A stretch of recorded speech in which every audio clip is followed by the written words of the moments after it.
You have no idea what that tattoo means. The young guard's finger jabbed toward the faded trident on her wrist, his voice dripping with contempt. Maggie Hayes stood frozen at the naval base gate, her pale blonde hair catching the Virginia morning light. She'd survived 300 bomb disposals in combat zones. She'd held her dying husband in the Afghan dust. But this 22-year-old sailor pointing at her matching tattoo, the sacred symbol she'd earned in blood, was calling her a fraud. Before we reveal what happened next, hit that subscribe button and stay until the end of this story. Comment below with your city so I can see how far Maggie's story travels. You won't believe what happens when the truth comes out. Margaret Hayes had driven 4 hours to reach Naval Amphibious Base Little Creek. 4 hours of Virginia highways of coffee that had gone cold in the cup holder of memories she'd tried to keep at bay. The March morning was cool fog rolling in from the Atlantic the way it always did this time of year, thick enough to taste the salt. She'd made this drive every year for 13 years, always on the same date, always alone. Her truck pulled up to the main security checkpoint at 0647. She'd timed it deliberately early enough to avoid the morning rush of personnel flooding onto base late enough that the sun was starting to burn through the coastal haze. The checkpoint was a simple affair: 2 young sailors in working uniforms, a striped gate arm, and a small guard shack with windows that reflected the pale morning light. Margaret rolled down her window and reached for her wallet. Her hands were steady. They were always steady. That was what 26 years in the Navy had given her, if nothing else. Steady hands when everything around her was falling apart. "Good morning," she said. The sailor who approached couldn't have been more than 22. His name tape read Brooks in crisp black letters. He had the kind of face that hadn't seen much of the world yet, smooth and confident in a way that came from never having been truly tested. His uniform was immaculate creases, sharp enough to cut paper. "Morning, ma'am. ID, please." Margaret handed him her Department of Defense retiree identification card. It was blue and white, slightly worn at the edges from years in her wallet. Brooks took it, glanced at it, then back at her face. His expression shifted just slightly. Not quite a smirk, but something in that neighborhood. "Purpose of your visit?" "I'm here to visit the Naval Special Warfare Memorial." Brooks turned the card over in his hands. His partner, a slightly older sailor named Chen, no relation to the senior chief, who would appear later, wandered over, curious. They exchanged a look, the kind of look that made Margaret's jaw tighten almost imperceptibly. "This is a retiree-dependent ID," Brooks said. "It's a retiree credential," Margaret corrected, her voice even. "I served 26 years. Brooks's eyebrows went up. He looked her over more carefully now, taking in her small frame. Her pale blonde hair pulled back in a loose tie, the faded denim jacket that had seen better days. She was 55 years old, though she might have passed for older in the harsh morning light. Life had worn grooves into her face that had nothing to do with age. 26 years, Brooks repeated, and there was something in his tone now, something that made Chen grin. "Doing what exactly?" "Explosive ordnance disposal." The words landed flat in the cool air. Brooks blinked. Then he laughed. It wasn't a cruel laugh, not yet, but it was dismissive. The laugh of someone who thought they'd just been told an obvious lie. "EOD, he said. "Right, and I'm a fighter pilot."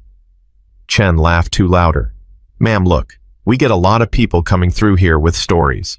Military spouses, family members, people who you know like to exaggerate their connection to—" "I'm not exaggerating anything," Margaret said. Her voice hadn't changed. It was still level, still calm, but there was something underneath it now, something bedrock solid that neither of the young sailors recognized. "I need you to scan the credential." Brooks sighed a dramatic sound. He walked back toward the guard shack, the card still in his hand, but he wasn't moving with any urgency. He was talking to Chen over his shoulder, saying something Margaret couldn't quite hear, and both of them were grinning. That was when Brooks noticed the tattoo. Margaret's jacket sleeve had ridden up when she'd handed over the ID, exposing her left wrist. The tattoo was small, no more than 2 inches across, but it was unmistakable. A Navy SEAL trident. The eagle's wings spread wide, the anchor and flintlock pistol clutched in its talons. the whole thing rendered in dark ink that had faded slightly with time and sun. Brooks stopped mid-stride. He turned around slowly, walked back to Margaret's window and bent down to get a closer look. His expression had changed completely. The dismissive amusement was gone, replaced by something harder. Offense, maybe. Indignation. "Nice tattoo," he said, and there was nothing nice in his voice. Margaret didn't respond. She kept her eyes forward, focused on the gate arm that should have been rising by now. Brooks leaned in closer. "You know what that is. I know what it is. Do you?" He pointed at it now, his finger inches from her skin. "That's a seal trident. That's earned, ma'am. People die earning that. You don't just get to ink it on yourself because you think it looks cool or because your boyfriend was on a team." Margaret's fingers tightened on the steering wheel, just slightly, just enough that her knuckles went white. "I need you to scan my credential," she said again. "I need you to explain that tattoo," Brooks shot back. "Because I'm looking at a middle-aged woman in a beat-up jacket claiming she was EOD wearing a trident she has no business wearing, and I'm starting to think we have a problem here." Chen had joined them now, circling around to the passenger side of the truck to get a better view. He was chewing gum, popping it loudly, his arms crossed over his chest. "Let me guess," Chen said. "Your son's a SEAL." "No. Husband." Margaret's jaw clenched. "Scan the card." "Was he a SEAL?" Chen pressed. "Is that it? You got a tribute tattoo? That's sweet and all, but ma'am, you gotta understand that insignia means something to us. To the community. It's not a fashion statement." Brooks laughed again, more openly now. "I bet she got it at Virginia Beach during Fleet Week. Probably thought it would get her free drinks." Other personnel were starting to notice the holdup. A couple of sailors heading toward the barracks slowed their pace, watching the scene unfold. A staff sergeant from the Marine detachment paused on his morning run, jogging in place, curious. The audience was building. Margaret took a slow breath through her nose. She could feel the familiar weight settling over her, the old training kicking in. Stay calm. Assess the situation. Don't escalate. These were kids. They didn't know. They couldn't know.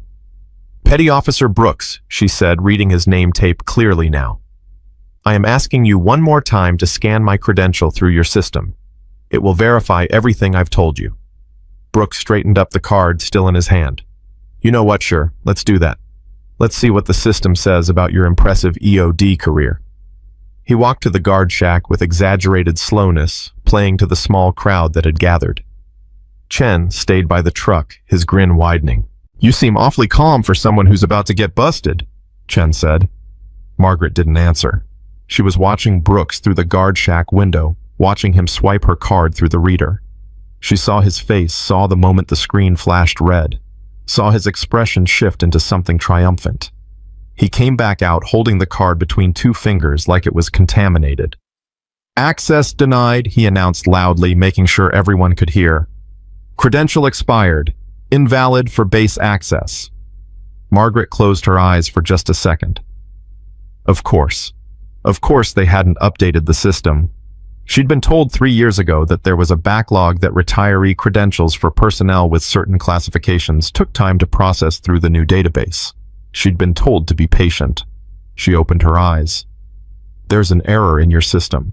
My classification level requires—" "Ma'am, I don't care what you think your classification level is," Brooks interrupted. "What I care about is that you just tried to gain unauthorized access to a secure military installation using fraudulent credentials. That's a federal crime."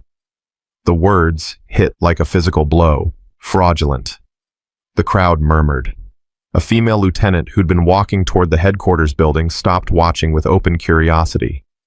A chief petty officer pulled out his phone, not even trying to be subtle about filming.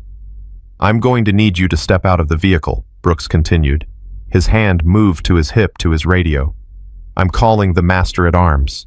You're going to be detained pending an investigation into— You're going to do what?" The voice came from behind them, sharp and clear enough to cut through the morning air. Everyone turned. Senior Chief Marcus Chen. The real Chen, not the gate guard, was standing about 15 feet away. He'd been on his morning walk, a routine he'd maintained for 20 years, even after retirement from active duty. He still lived in base housing as a civilian contractor, still couldn't shake the habit of being up before dawn. He was 48 years old, built like a fire plug, his face weathered to the color of teak from too many deployments in too many deserts. He'd been watching the confrontation from a distance, only half paying attention at first. Gate disputes were common, but something had caught his eye. The woman's posture. The way she sat in the truck, not relaxed, but at ease, a specific kind of ease that came from training. And then he'd seen her reach for her ID, seen the movement of her hand, economical and precise. And then he'd seen the tattoo. Marcus Chen had been a SEAL for 23 years. He knew that trident. More importantly, he knew that specific trident. He'd seen it before in another place, in another life. Petty Officer Brooks turned to face him, confused. "Senior Chief, sir, this woman is attempting to..." "Shut your mouth right now." Brooks blinked. "Sir, I said shut it." Chen walked forward, his eyes never leaving Margaret's face. He was looking at her the way you'd look at a ghost, something that shouldn't exist but impossibly does. "Petty Officer, give me that credential, now." Brooks hesitated, then handed it over. Chen took it, looked at the name, and felt the world tilt slightly on its axis. Margaret A. Hayes. His mind raced backward 13 years in an instant. Afghanistan, 2011.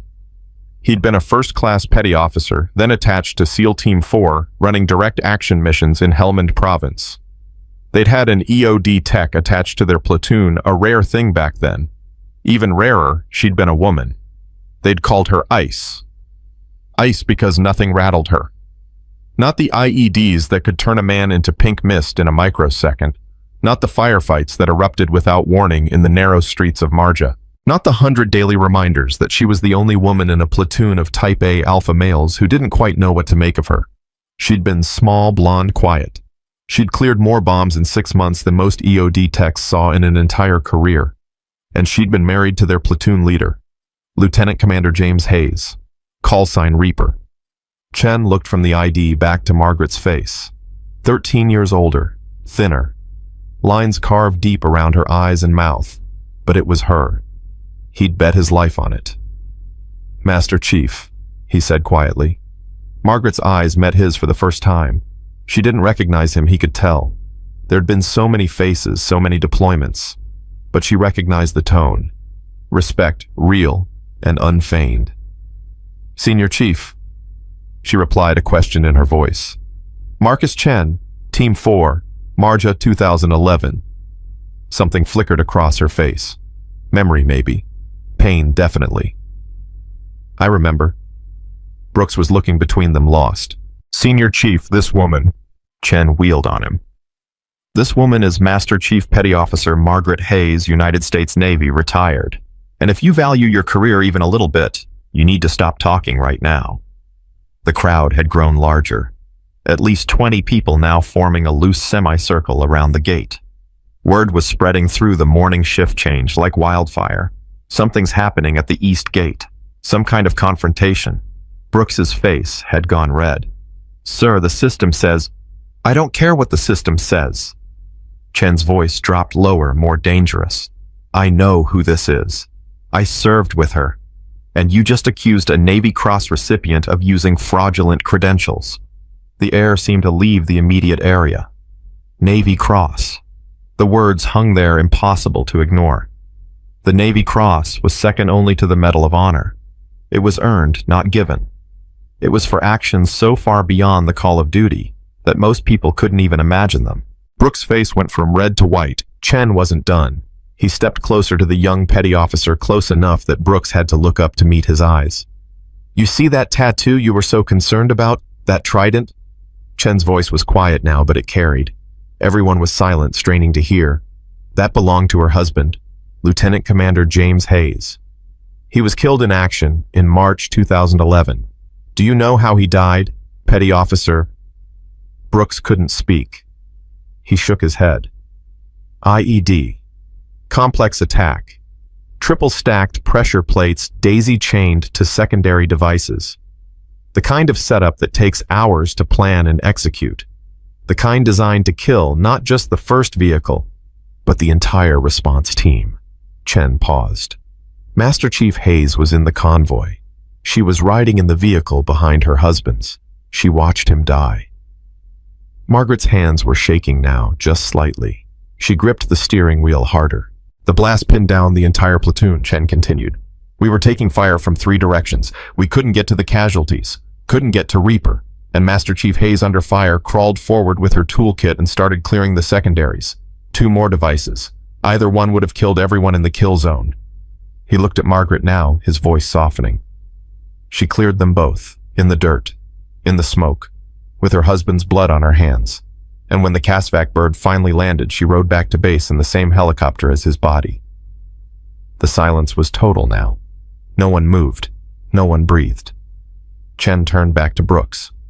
So when you see that trident on her wrist, Petty Officer, understand that she earned the right to wear it in ways you cannot possibly comprehend. That's not a tribute tattoo.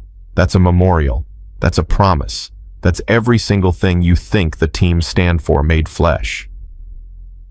Brooks looked like he might be sick. His partner had stopped chewing his gum. The small crowd was motionless, processing. I need to call someone, Chen said, pulling out his cell phone. Someone needs to handle this properly. Margaret finally spoke. Her voice was rough. Senior Chief, that's not necessary. I just need... With respect. Master Chief, yes, it is necessary. Chen was already dialing. You deserve better than this, and these sailors need to learn something today. He stepped away, phone to his ear.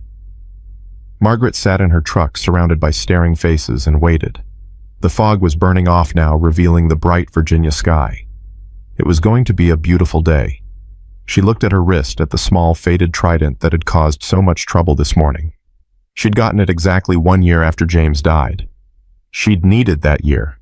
Needed to earn the right to match his in her own mind at least. Needed to prove to herself that she could keep going, keep serving, keep living in a world that he no longer occupied.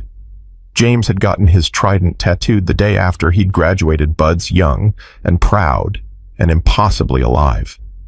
Hers was identical. Same artist, same placement, mirror image. His on the right wrist, hers on the left. So that when they held hands, the tridents touched. They would never hold hands again. But the tridents would always be together. Brooks approached the truck slowly, like approaching a dangerous animal. His face was ashen. Ma'am, Master Chief, He couldn't find the words. There's nothing I can say. Margaret looked at him. Really looked at him. He was so young. They were all so young now. Young enough to be her children. Young enough that Afghanistan was ancient history to them, a war their older siblings might have fought in. You didn't know, she said simply. That's not an excuse. No, Margaret agreed. It's not. But it's a reason. You made assumptions. You saw what you expected to see instead of what was actually in front of you. We all do it. You just got caught. I accused you of... Brooks's voice cracked. Of committing a crime. I touched you without permission. I mocked your husband's sacrifice. Yes, Margaret said. You did all of those things. The honesty of it seemed to break something in the young sailor. His shoulders sagged. I'll accept whatever punishment they give me. I deserve it. Margaret didn't argue with that. She looked past him to where Chen was still on the phone, speaking urgently to whoever was on the other end. She could see him gesturing, his body language intense. A vehicle was approaching now, a black SUV with government plates moving fast. It pulled up to the gate and stopped. The driver's side door opened and a woman stepped out. Commander Sarah Vance was 42 years old, the commanding officer of Naval Special Warfare Group 2, and she was moving with the kind of controlled urgency that meant someone was about to have a very bad day. She was in her khaki uniform, ribbons stacked impressively on her chest, her dark hair pulled back in a regulation bun. She'd been in a meeting when Chen's call came through. She'd left immediately. Chen met her halfway, speaking rapidly. Margaret couldn't hear the words, but she saw Vance's expression change, saw her head turn toward the truck, saw her eyes find Margaret's face through the windshield. Vance walked to the truck. She didn't hurry, but she didn't waste time either. When she reached the driver's side window, she came to attention and brought her hand up in a salute so sharp and precise it could have been used to measure angles. "Master Chief Hayes," she said, her voice carrying across the now silent checkpoint. "On behalf of Naval Special Warfare Group 2, welcome back to Little Creek. It is an honor to have you here." The crowd erupted in whispers. "Master Chief," the words rippled through them. "A woman, a Master Chief, in EOD, with the SEALs." Margaret returned the salute with a small nod, military courtesy between peers. "Commander," she said, "I was just hoping to visit the memorial." Vance held the salute for another beat before dropping her hand. Then she turned slowly and deliberately to face the checkpoint personnel. Her expression could have frozen the Atlantic. "Who," she said, her voice cutting through the morning air like a blade, "is responsible for this delay?" Brooks stepped forward on shaking legs. "Ma'am, I am. Petty Officer Brooks." Vance looked at him the way an entomologist might look at a particularly disappointing insect specimen. "Petty Officer Brooks, do you have any idea who you've been detaining?" "I do now, ma'am." "I don't think you do." And Vance took a step closer to him. The crowd pressed in, everyone wanting to hear. Master Chief Explosive Ordnance Disposal Technician Margaret Hayes served 26 years in the United States Navy. She deployed 8 times to active combat zones. She is credited with over 300 IED disposals in theater. 300. Each one a life-or-death decision made under impossible pressure. She paused, letting that sink in. For 3 of those deployments, she was directly attached to SEAL Team 4. My team, Petty Officer. She went where we went. She walked point-clearing paths through some of the most IED-dense terrain in Afghanistan. She saved more SEAL lives than anyone in this command can count. Vance pointed to Margaret's wrist to the tattoo that had started all of this. "You see that trident? That's for her husband, Lieutenant Commander James Hayes, killed in action March 2011, leading his men in Helmand Province." "And do you want to know how much Master Chief Hayes understands what that trident means?" Brooks was crying now, silent tears streaming down his face. He didn't try to hide them. The IED that killed her husband was part of a complex daisy chain system. Vance continued, her voice dropping, but losing none of its intensity. While his team was pinned down by enemy fire while they were trying to retrieve his body, Master Chief Hayes crawled 50 meters under fire to reach the secondary devices. She rendered them safe. Both of them. She performed that task 10 feet from her husband's body. The crowd was dead silent. Someone in the back was filming on their phone. This would be all over social media within the hour. She earned the right to wear that insignia with her own blood, her own courage, and a level of sacrifice that you, Petty Officer Brooks, cannot possibly comprehend. Vance's voice was steel. "And you accused her of wearing it fraudulently." Brooks opened his mouth, closed it. No words would come. Vance turned to Chen. "Senior Chief, take Petty Officer Brooks and his partner to my office. They are relieved of duty effective immediately. I'll deal with them after I've escorted Master Chief Hayes to the memorial." "Yes, ma'am," Chen said. He gestured to Brooks and his partner. "Let's go." The 2 young sailors walked away like men heading to the gallows. The crowd began to disperse slowly, reluctantly, everyone talking in hushed tones. The show was over. Vance turned back to Margaret. Her expression softened just slightly. "Master Chief, I am profoundly sorry for what you experienced here this morning. It is an unacceptable failure of our standards and our professionalism." Margaret had been staring straight ahead, but now she looked at Vance. "Commander, with respect, your men were doing their job. They saw someone who didn't fit their expectation and they challenged it. The system failure isn't theirs, it's in the database that didn't update my credentials properly. That's generous of you." "It's accurate." Margaret's voice was firm. "But they do need to learn that the uniform comes in more shapes and sizes than they've been taught to expect. That heroes don't always look like the recruiting posters." Vance studied her for a long moment. "You know I'm going to have to discipline them." "I know. That's your prerogative as their commander." Margaret paused. "But if you're asking my opinion, Commander, I'd say they need education more than punishment. They need to understand what they did wrong and why it matters.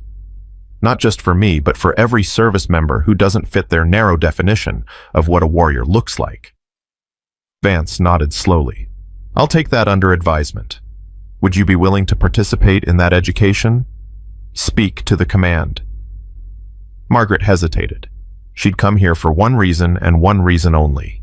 To stand at the memorial wall, to touch James's name, carved in the granite, to spend a few quiet moments with him, the way she did every year. She hadn't come for attention. She'd never wanted attention. But she thought about the young female sailors she'd seen in the crowd watching.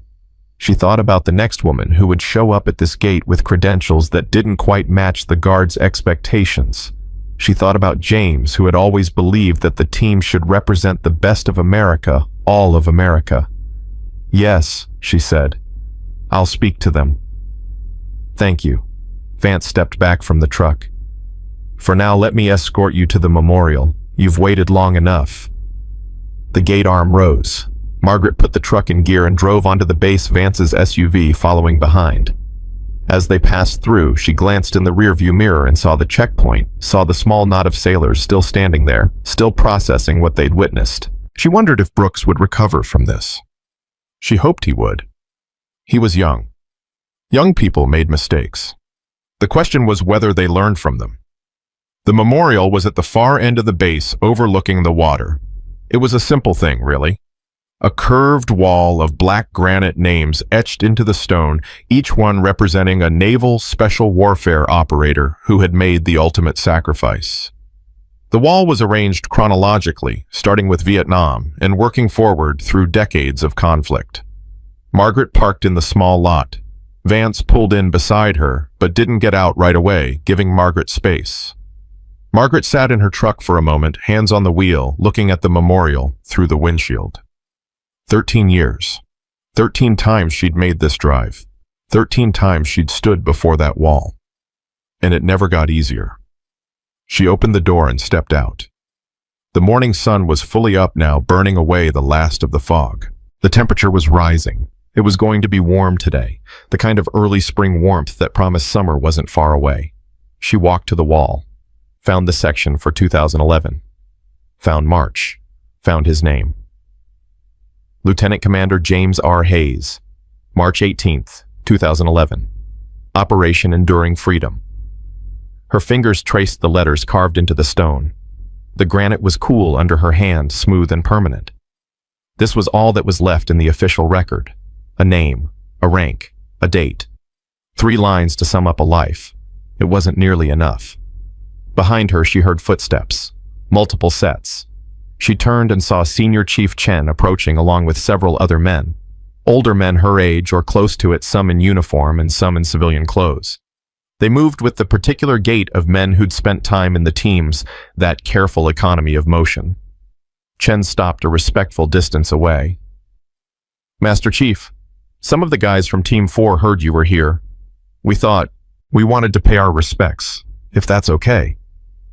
Margaret looked at them. She recognized a few faces, though they were all older now, grayer.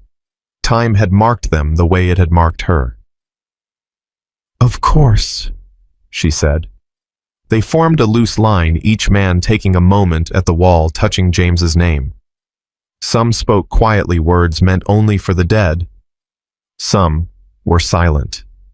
All of them, when they finished, came to Margaret and shook her hand or embraced her, depending on how well they'd known her.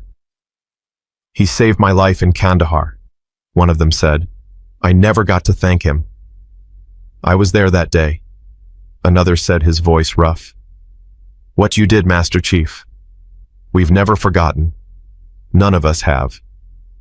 One by one, they paid their respects, and then one by one, they drifted away, leaving her alone again with the wall and the names and the memories. She stood there for a long time until the sun was high and warm on her shoulders, until the morning crowds had come and gone, until she felt the familiar knot in her chest loosen just a little. I kept my promise, she said quietly to the name on the wall. They're still out there, James, still serving, still protecting, still worthy of the trident.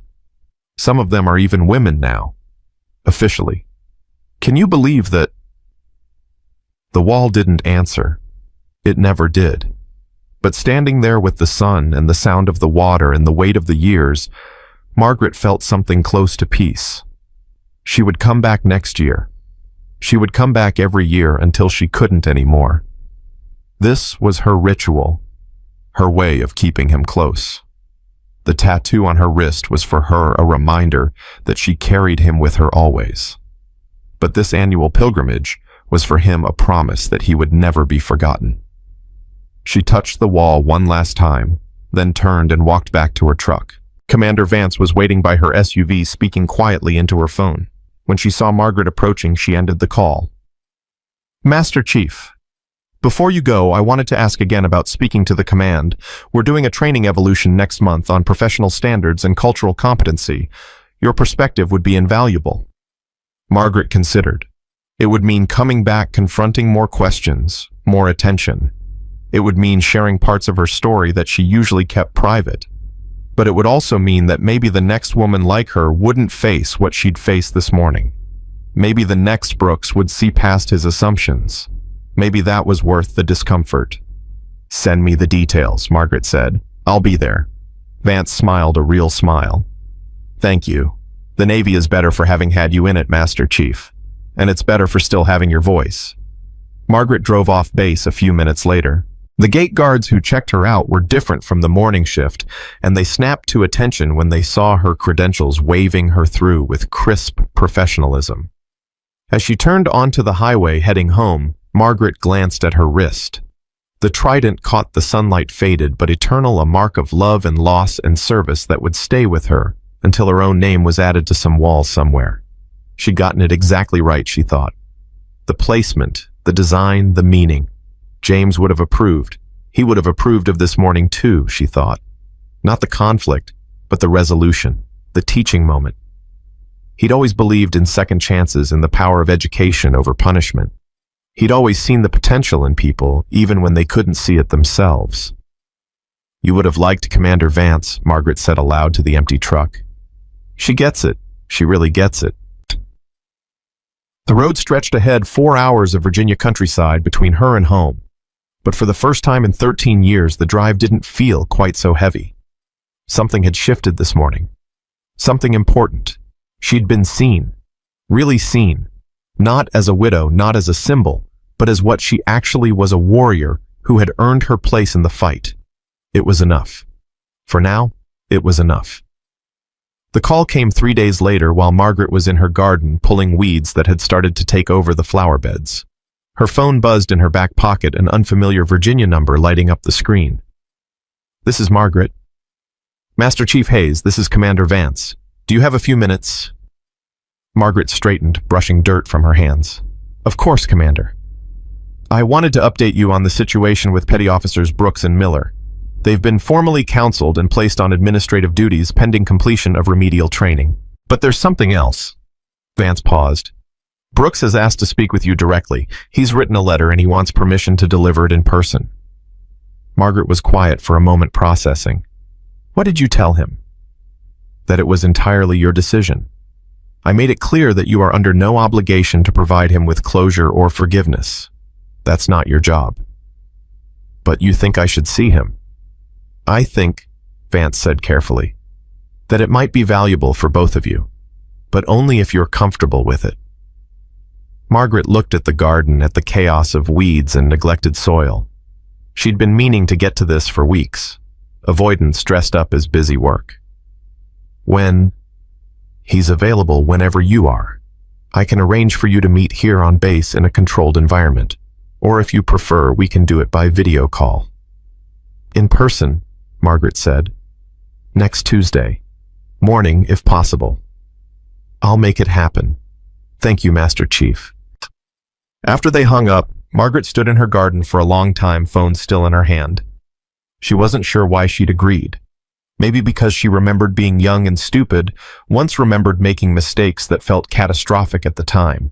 Maybe because James would have done the same thing.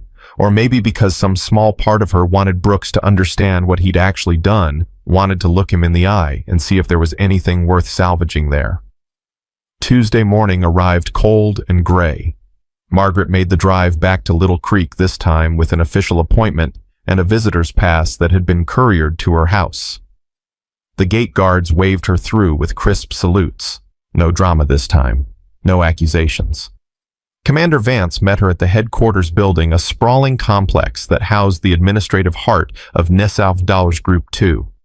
They shook hands in the lobby. "He's nervous," Vance said as they walked down a corridor lined with photographs of frogmen and seals spanning decades of warfare. "Hasn't slept much from what I'm told." "Good," Margaret said, and meant it. They entered a small conference room. Brooks was already there, standing at attention by the window, his uniform perfect, his face gaunt. He looked like he'd aged 5 years in less than a week. When he saw Margaret, something crumbled in his expression, but he held his position. "Petty Officer Brooks," Vance said, "Master Chief Hayes has graciously agreed to meet with you. You have 30 minutes. I'll be right outside." Vance left, closing the door behind her. The silence that followed was suffocating. "Sit down, Petty Officer," Margaret said finally. Brooks sat. His hands were shaking slightly. He had an envelope on the table in front of him, the paper crisp and white. "You wanted to talk," Margaret said, taking the seat across from him. "So talk." Brooks swallowed hard. "Master Chief, I wrote you a letter. I spent 3 days on it. But now that you're here, it seems inadequate. Everything seems inadequate. Read it anyway." He picked up the envelope with trembling fingers, opened it, and pulled out several sheets of paper covered in neat handwriting. He began to read. "Dear Master Chief Hayes, there is no apology sufficient for what I did. I know that. I'm not writing this seeking forgiveness because I don't deserve it. I'm writing because you deserve to know that I understand the magnitude of my failure." His voice cracked, but he pushed through. "I spent the last week reading everything I could find about you. About EOD, about the wars in Iraq and Afghanistan, about the women who served in combat roles long before it was officially recognized. I read about Operation Enduring Freedom. I read about IEDs and the technicians who faced them. I read about your husband." Margaret's jaw tightened, but she said nothing. "I learned that you were one of the first female EOD techs to deploy with SEAL teams. That you had to fight for that privilege, had to prove yourself over and over again to men who didn't think you belonged. That you saved lives on missions that are still classified. That you received the Navy Cross for actions I'm not cleared to know the details of, but that involved rendering safe a device while under direct enemy fire in a building that was actively collapsing." Brooks's hands were shaking harder now, making the paper rattle. "I learned that after your husband died, you requested immediate redeployment, that you went back to Afghanistan 6 weeks after his funeral, that you served 3 more tours, that you kept doing the job, even though every single device you faced must have reminded you of the one that killed him. I learned that you trained the next generation of EOD techs, that several of them credit you with saving their lives by teaching them techniques you developed in the field." He stopped, looked up at her. His eyes were red. "And I learned that I treated you like garbage based on nothing but my own ignorance and prejudice. I saw a middle-aged woman and decided you couldn't possibly be who you said you were. I saw your tattoo, and instead of asking respectfully about it, I mocked it. I touched you without permission. I accused you of a crime. I humiliated you in front of dozens of people." "Yes," Margaret said flatly. "You did." Brooks set the letter down. "Master Chief, I don't know how to carry this. I don't know how to be the person who did that to you and still look at myself in the mirror." "Then don't." He blinked. "What? Don't be that person anymore." Margaret leaned forward. "You can't undo what you did. You can't take back those words or that moment. But you can decide what kind of sailor you become after this. You can decide whether this is the story of how your career ended or the story of how you finally learned what service actually means." Brooks stared at her. "You're not angry." "Oh, I'm angry," Margaret corrected. "I'm furious. But I've been in this Navy long enough to know that anger without purpose is just noise. So here's what you're going to do, Petty Officer. You're going to finish your remedial training. You're going to go back to work. And every single day, every time you check someone's ID or question someone's credentials, you're going to remember this moment. You're going to see the person, not your assumptions about them." "Yes, Master Chief." "And one more thing," Margaret's voice hardened. The next time you see a woman in uniform, you're going to treat her with the exact same respect you'd give to a male admiral, because she earned her place there just like you earned yours. Maybe more so because she probably had to fight twice as hard for it. Brooks nodded, tears streaming down his face now. I will. I promise I will. Margaret stood. Your letter was adequate, petty officer. Not sufficient, but adequate. Keep working on being better. She walked to the door, then paused and looked back. And Brooks, don't waste this. Don't let shame paralyze you. Let it motivate you. That's the only way any of this means anything. She left him there, still sitting at the table, still crying. Vance was waiting in the hallway. How did it go? The commander asked. He'll either be a better sailor or he'll wash out. Either way, he knows what he did wrong. That's all we can ask for. Vance fell into step beside her. I have something else to show you if you have time.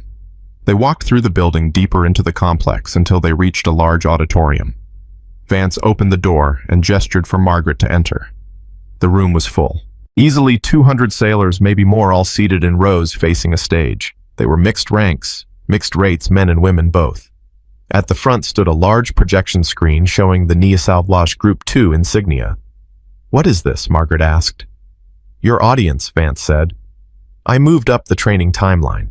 After what happened last week, I decided we couldn't wait. The command needs to hear this now. Margaret felt her stomach drop. Commander, I thought this was next month. I haven't prepared anything. You don't need to prepare. Just tell them your story. Tell them what service means. Tell them what they didn't see when they looked at you. Before Margaret could protest further, Vance was walking toward the stage, gesturing for her to follow. The sailors noticed them entering, a ripple of attention moving through the crowd. Margaret saw Brooks sitting in the back row, his face still blotchy from crying. She saw Miller beside him, looking equally miserable. She saw young faces and old faces, curious faces and skeptical faces. Vance took the microphone. Good morning. I'm Commander Vance, and we're here today for a critical training session on professional conduct, respect, and the true meaning of service. But before we begin the official curriculum, I want to introduce someone who embodies these principles. Master Chief Petty Officer Margaret Hayes, United States Navy, retired. Polite applause rippled through the room. Margaret walked to the center of the stage, accepted the microphone from Vance, and looked out at the sea of faces. I'm going to tell you a story, she began. And some of you aren't going to like it. Some of you are going to feel uncomfortable. That's good. That means you're paying attention. She told them about arriving at the gate, about Brooks and Miller and their assumptions, about the mockery and the accusation. She didn't spare them any details, didn't soften the impact. She let them sit with the discomfort of recognizing themselves in those young sailors' mistakes. I'm 55 years old, she said. I'm 5'4". I have pale blonde hair and I was wearing a denim jacket that's older than some of you. When those two sailors looked at me, they saw what they expected to see. A middle-aged woman, probably someone's wife. Definitely not a warrior.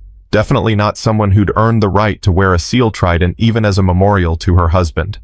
She paused, let the silence build. The problem isn't that they challenged me. The problem is how they challenged me. The problem is that they looked at me and decided before checking their system, before asking questions, before showing basic respect that I couldn't possibly be who I said I was. Because I didn't look the part. A female petty officer in the third row was nodding. Margaret focused on her. How many of you have made assumptions about someone based on their appearance? Margaret asked. Come on, be honest. Raise your hands. Slowly, reluctantly, hands began to go up. 1, then 5, then dozens. Eventually, nearly every hand in the room was raised. That's human nature, Margaret said. We're pattern-matching machines. We see things and we categorize them based on our experience. But here's the thing, military service isn't supposed to be about what you look like. It's about what you do. It's about the oath you take and the standards you uphold. She walked to the edge of the stage. I deployed 8 times to combat zones. I disarmed over 300 IEDs. I trained hundreds of EOD techs. I served attached to SEAL teams for 3 tours. And I did all of that while being underestimated, questioned, and doubted at every step. Not because I wasn't qualified. Not because I couldn't do the job. but because I didn't look like what people thought a warrior should look like. The room was silent now, every eye on her. My husband was Lieutenant Commander James Hayes. He was killed by an IED in Afghanistan in 2011. I was in the convoy behind his. I watched the explosion. I heard the radio chatter. I knew he was gone before we even stopped moving. Margaret's voice didn't waver, but her hand moved unconsciously to her wrist to the tattoo hidden under her sleeve. The blast pinned down his entire team. They were taking fire from 3 directions. They couldn't reach the casualties. They couldn't secure the area because there were secondary devices all over the kill zone. And I crawled forward with my toolkit and I cleared those devices, both of them, while they shot at me, while my husband's blood soaked into the sand 10 feet away. Someone in the audience made a small sound, quickly stifled. I didn't do it because I'm special. I didn't do it because I'm brave. I did it because it was my job, because those SEALs needed a path cleared and I was the EOD tech on scene. That's what service means. You do the job in front of you, regardless of the cost. She held up her wrist, pulled back the sleeve to show the trident tattoo. I got this tattoo 1 year after James died. Same design as his. Same placement mirror image. So that if we ever held hands again, somehow, somewhere, the tridents would touch. I earned the right to wear this through 26 years of service and through the worst moment of my life. And last week, a 22-year-old sailor told me I had no right to wear it, that I was disgracing it, that I probably got it at the beach during Fleet Week. Brooks in the back row put his head in his hands. That sailor made a mistake, Margaret continued. A big one. But you know what? He's not a bad person. He's a young person who learned the wrong lessons about what makes someone valuable in the military. He learned that warriors look a certain way, sound a certain way, carry themselves a certain way.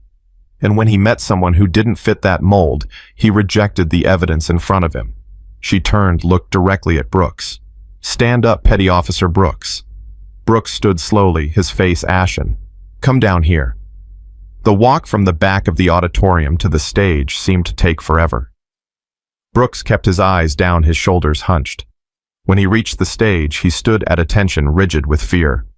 Margaret faced him. Tell them what you learned. Brooks's voice was barely audible. I learned that I don't know anything. Louder. I learned that I don't know anything. His voice cracked. I learned that assumptions are poison. I learned that respect isn't something you give only to people who look like they deserve it. I learned that heroes come in every shape and size and gender and age, and if you can't see that you're not just blind, you're dangerous. Margaret nodded. And what are you going to do differently? I'm going to ask before I assume. I'm going to verify before I accuse. I'm going to treat every sailor with the respect they've earned by putting on the uniform regardless of what I think I see. He was crying again, but he didn't look away. And I'm going to spend the rest of my career making up for what I did to you, Master Chief. Good. Margaret turned back to the audience. That's growth. That's what we need. Not perfection, but the willingness to admit mistakes and change behavior. She gestured for Brooks to return to his seat. He practically fled back to the safety of the back row. I want to be clear about something, Margaret said to the room. I didn't come here today to shame anyone. I came here because Commander Vance asked me to and because I believe in what we do here. I believe in the Navy. I believe in naval special warfare. I believe that we are capable of being better than our worst moments. A chief petty officer in the front row raised his hand. Margaret pointed at him. Master Chief, with respect, how do we fix this? How do we make sure the next generation doesn't make the same mistakes? You fix it by doing exactly what you're doing right now, Margaret said. You listen. You learn. You challenge your own assumptions. When you see someone who doesn't fit your mental image of what a sailor should be, you don't dismiss them. You get curious. You ask questions. You give them the same benefit of the doubt you'd want for yourself. A female second class in the middle of the room spoke up without raising her hand. Master Chief, I've been in for 6 years. I've been questioned at gates and gyms and chow halls. People assume I'm a dependent. They assume I'm lost. They assume I need help finding my husband's command. How do you keep your composure when it happens over and over? Margaret smiled a sad smile. You breathe. You remember why you're here. You remember that their ignorance is their problem, not yours. And you do your job so well that eventually even the skeptics have to admit you belong. But what if they never admit it? The sailor pressed. Then they never admit it, Margaret said. You're not serving for their approval. You're serving because you took an oath. Your worth isn't determined by whether or not some gate guard believes in you. The sailor nodded, but her expression was still troubled. Vance stood up from where she'd been sitting in the front row. Master Chief, can you talk about what happened after your husband died? How you kept serving? Margaret was quiet for a moment. This was the part she rarely discussed. The part that felt too raw, even after 13 years. After James died, they wanted to send me home. Standard procedure for family casualties. But I fought it. I requested to stay in theater. They eventually agreed, but they pulled me off the line for a few weeks. Put me in a support role at the FOB. She looked out at the faces watching her. I lasted 10 days before I couldn't take it anymore. I went to my commanding officer and I told him I needed to get back out there. He asked me if I was sure. I told him I'd never been more sure of anything in my life. Why? Someone asked from the back. Because sitting still meant thinking, and thinking meant remembering, and remembering meant falling apart. Margaret's voice was steady, but her eyes were distant. Out there clearing routes, checking devices, doing the mission that kept me alive, that gave me purpose. The moment I stopped moving, I knew I'd collapse under the weight of it all. The auditorium was silent, so I went back out. Same routes James and I had cleared together. Same villages, same faces, and every single device I approached, every single time I knelt in the dirt with my tools, I thought about him. I thought about how he'd loved this work, how he'd believed in the mission, how he'd died doing exactly what he'd trained his whole life to do. She paused, swallowed hard. And I made a choice. I decided that if I was going to survive this, I had to make his death mean something. I had to be so good at my job, so dedicated to the mission, that his sacrifice wouldn't be wasted. Every IED I cleared was one less widow, one less mother getting that knock on the door, one less family destroyed the way mine was. A male lieutenant in the second row stood up. Master Chief, that's the most dedicated thing I've ever heard. But it also sounds like trauma. Did anyone help you process what you were going through? Margaret laughed, a short, bitter sound. Process. In 2011, we barely talked about PTSD back then. The chaplain had a session with me. A psychiatrist cleared me for duty. That was it. The processing came later, years later, when I finally went to the VA and admitted I wasn't okay. Are you okay now? The lieutenant asked. Some days, Margaret said honestly. Some days I wake up and I'm fine. I go about my life. I work in my garden. I meet friends for coffee. And some days I wake up and I'm back in Afghanistan smelling cordite and dust, feeling the weight of that toolkit in my hands. Trauma doesn't heal cleanly. It just becomes something you learn to carry. The room absorbed that. These were warriors, people who understood that scars, physical and mental, were part of the job. A senior chief stood up. Master Chief, what would you say to the women in this room who are facing similar assumptions and disrespect? Margaret looked around, counting the female faces scattered throughout the crowd. There were more than she'd expected, maybe 30 or 40 out of 200. A far cry from her early days when she'd been the only woman in most rooms she entered. I'd say document everything. Keep records. Build a network of allies, male and female, who believe in you and will support you. And understand that you're going to have to work twice as hard for half the recognition, and that's not fair. But it's reality. She paused. But I'd also say this, you belong here. You took the same oath. You meet the same standards. You bleed the same blood. Don't let anyone make you doubt that. The women in the room sat straighter. One of them started clapping, and within seconds the entire auditorium had joined in. The applause was thunderous, genuine. When it died down, Vance took the microphone back. Master Chief Hayes has given us a lot to think about. I want to end this session by announcing some changes to our command policies. She pulled up a slide on the projection screen. It showed a new protocol for gate security. Effective immediately, all gate personnel will complete enhanced training on credential verification. They will scan IDs first, ask questions second. They will treat every person approaching this base with the same baseline respect, regardless of appearance. And they will be held accountable for failures in professionalism. Another slide appeared, this one showing a mentorship program. We're also launching a mentorship initiative pairing junior female service members with senior veterans like Master Chief Hayes. The goal is to provide guidance support and real-world perspective on navigating a career in naval special warfare and related communities. Vance looked at Margaret. Master Chief Hayes has agreed to be one of our founding mentors. I encourage anyone interested in participating to sign up at the door on your way out. The session ended with another round of applause. Sailors filed out slowly, many of them stopping to thank Margaret or ask follow-up questions. Brooks approached last after nearly everyone else had left. Master Chief, he said quietly, thank you for not giving up on me. Margaret studied him. I didn't do it for you. I did it because the Navy needs good sailors, and you could still be one if you choose to be. I choose to be, Brooks said firmly. I swear it. Then prove it. Not to me, to yourself. He nodded and left. Vance and Margaret were alone in the auditorium now, the echoes of 200 voices still seeming to linger in the air. That was powerful, Vance said. Thank you for being vulnerable with them. That's not easy. No, Margaret agreed. It's not. But if it helps even one of them avoid making the same mistakes, it's worth it. They walked out together into the bright Virginia afternoon. The base was alive with activity sailors moving purposefully between buildings, vehicles coming and going from the gates. I have one more request, Vance said as they reached Margaret's truck. We have a group of female SEAL candidates coming through next month. First integrated BUDS class. They could use a talk from someone who's been where they're going. Margaret opened her truck door, then stopped. BUDS commander. I was never a SEAL.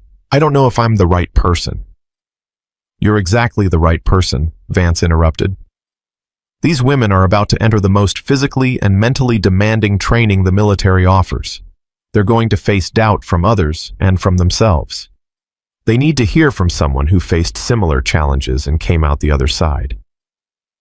Margaret considered. She thought about the young women in the auditorium today, the ones who'd looked at her with something like hope in their eyes. She thought about what it would have meant to her decades ago to have someone like herself to look up to. Send me the details, she said finally. I'll be there. On the drive home, Margaret's phone rang repeatedly. News of the training session had spread. A journalist wanted an interview.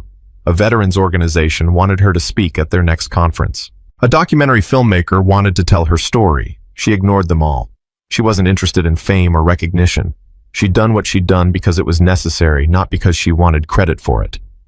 But as she drove, she thought about the faces in that auditorium. The shame on Brooks's face. The hope on the female sailors' faces. The dawning understanding on everyone else's faces as they realized how narrow their view of service had been. Maybe Vance was right. Maybe this was how you changed things. Not through policy alone, but through stories. Through making the invisible visible. Through forcing people to confront their assumptions. It was exhausting, this work of education and enlightenment. Margaret would have much preferred to be left alone with her garden and her memories. But James wouldn't have left it alone. He would have done exactly what she'd done today. He would have turned his pain into purpose, his loss into a lesson. So she would too. For him. For the women coming after her. For the Navy they'd both loved, despite its flaws. She glanced at her wrist at the trident tattoo visible as she held the steering wheel. The ink was faded, but the meaning was eternal.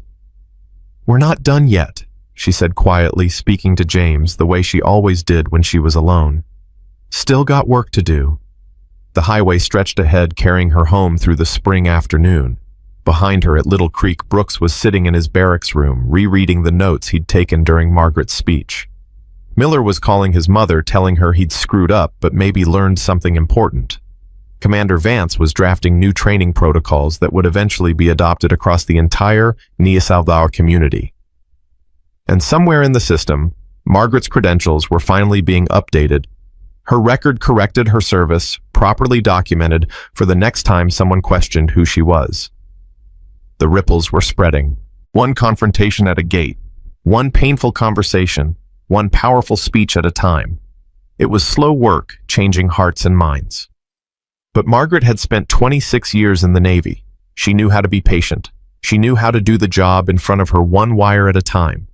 This was just another kind of bomb to defuse. And she'd always been good at her job. The phone call came at 2 in the morning, 3 weeks after the training session. Margaret was awake anyway, staring at the ceiling the way she did most nights when sleep wouldn't come. When she saw the Virginia area code, her first thought was that something had happened to someone at Little Creek. Maybe Brooks had done something stupid. Maybe Vance needed her again. "This is Margaret. Master Chief Hayes." The voice was male, older, rough with emotion. "My name is Rick Callahan. I was Lieutenant Commander Hayes's Master Chief, his first platoon chief back in 2009. Margaret sat up, turning on the lamp. "Master Chief Callahan, James talked about you, said you taught him everything that mattered. He was a hell of an officer. Best I ever served under." Callahan paused. "I'm calling because I saw the video, the one from your speech at Little Creek. It's going around on Facebook, YouTube, everywhere. And Master Chief, I need to tell you something. Something I should have told you 13 years ago." Margaret's chest tightened. "What are you talking about?" "The IED that killed Reaper, the one you cleared the secondaries on." Callahan's breathing was labored, like he was fighting to get the words out. "We lied to you about that mission. Not about James dying, that was real, but about why we were there, about what we were really doing." The room tilted. Margaret gripped the phone harder. "Explain that." "Not over the phone. I'm in Richmond, about an hour from you. Can I come see you today? I know it's early, but I've been carrying this for 13 years. And after seeing you talk about that day, about what you did, I can't carry it anymore." "Come now," Margaret said. "I'll make coffee." She sat in her kitchen for the next hour, watching the clock, trying to keep her hands steady. What could he possibly mean they'd lied? She'd been there. She'd seen James's body. She'd cleared those devices. She'd lived with that day every moment since. What was left to lie about Callahan arrived just after 4. He was in his early 60s, thick around the middle, with a gray beard and eyes that had seen too much. Margaret opened the door before he could knock. "Master Chief." "Master Chief." He stepped inside, looking around her small house like he was memorizing exits. Old habits. "Thank you for seeing me." They sat at her kitchen table. Margaret poured coffee. Neither of them drank it. "Tell me," she said. Callahan's hands were shaking. "The mission that day. We were told it was a routine patrol checking on village elders in the district. That's what went in the official report. That's what we told you. But it wasn't routine. We were hunting a bomb maker, guy named Ahmadi. He'd been responsible for at least 40 coalition deaths, maybe more. We had intel that he was in that village meeting with Taliban leadership. The mission was a kill or capture op." Margaret felt ice forming in her veins. James knew this. James planned it. He volunteered for it. Callahan looked at her with eyes full of guilt. He knew it was dangerous. He knew Ahmadi had a reputation for booby-trapping everything for complex ambush scenarios. But the intel was solid, and we had approval from Task Force Command. "Why wasn't I briefed?" "Because you weren't supposed to be on that convoy." Callahan's voice cracked. "We had another EOD tech assigned, Staff Sergeant Collins. But he got hit with food poisoning the night before, knocked him completely out. We needed an EOD presence, and you were the only one available. James argued against bringing you, said it was too risky, said we should abort, but Command overruled him." Margaret stood up, paced to the window. "You're telling me James didn't want me on that mission? He fought for an hour. He said, and I quote, 'I will not take my wife into an ambush scenario.' But we were under pressure. Ahmadi was only going to be there for a narrow window. If we missed it, we'd lose him for months. So they ordered him to take me." "Yes." Margaret turned back to face him. "And then what happened?" Callahan's face was gray. "Everything went wrong from the start. Our intel said Ahmadi would be in a compound on the north side of the village. We approached from the south. James's vehicle was led. Yours was second. 2 more vehicles behind you." "I remember the formation." What you don't know is that James stopped his vehicle about 100 meters before the IED. He radioed back to the convoy that something felt wrong. The street was too empty, too quiet. He wanted to dismount and clear on foot. Margaret's hands clenched into fists. That's not in any report I've seen, because we deleted it from the radio logs. Callahan looked down at his coffee. Command ordered him to proceed. Said we were running out of time, that Ahmadi was about to leave the village. James argued.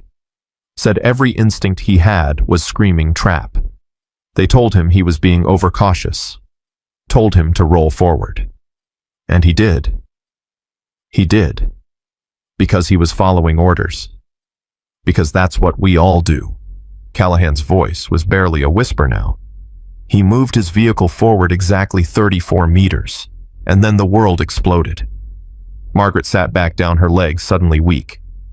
You're telling me it was preventable. You're telling me he knew it was a trap and they made him drive into it anyway.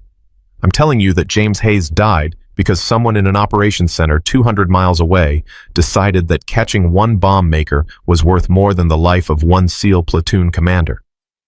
Callahan wiped his eyes. And I'm telling you that I was on the radio.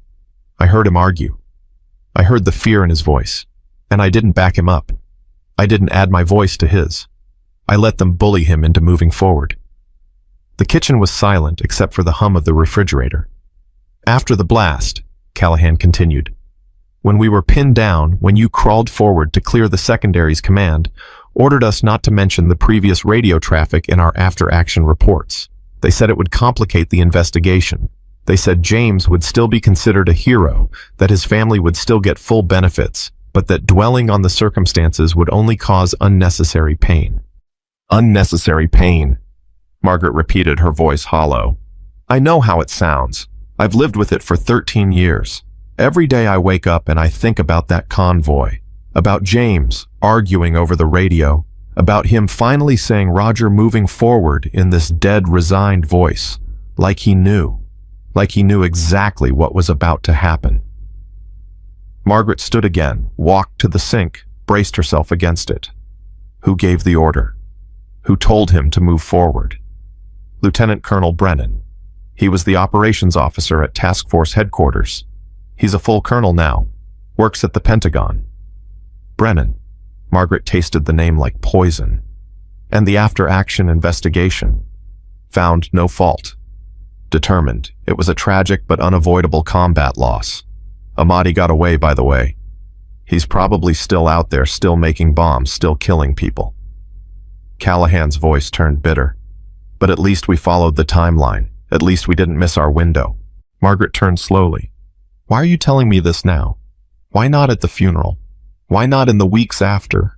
Why wait 13 years? Because I'm a coward. Callahan said it simply factually. Because I convinced myself that telling you would only make it worse, that you'd been through enough, that knowing wouldn't bring James back, and because I was protecting my own career, my own reputation.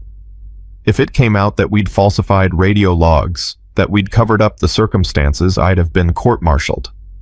You should have been court-martialed. Yes. He didn't argue. I should have been.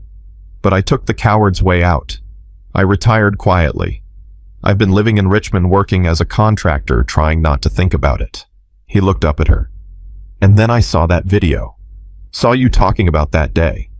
Saw you describing how you cleared those secondaries while James's body was right there.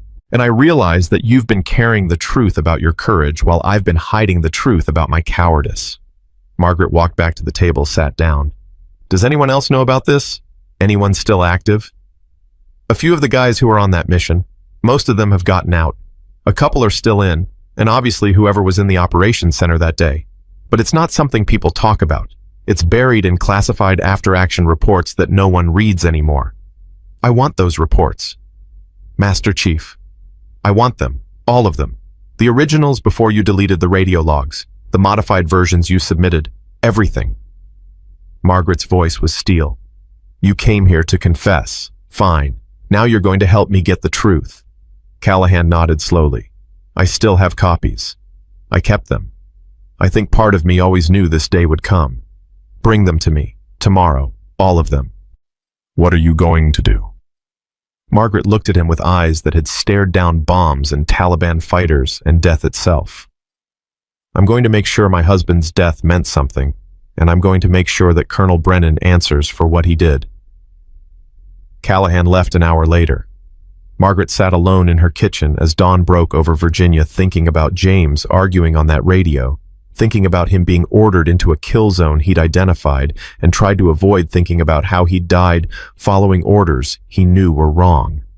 She thought about the tattoo on her wrist, about the promise she'd made to honor his memory. She'd thought that meant living well, serving with integrity, teaching the next generation. Now she understood it meant something more. It meant getting him justice. Her phone buzzed. A text from Commander Vance.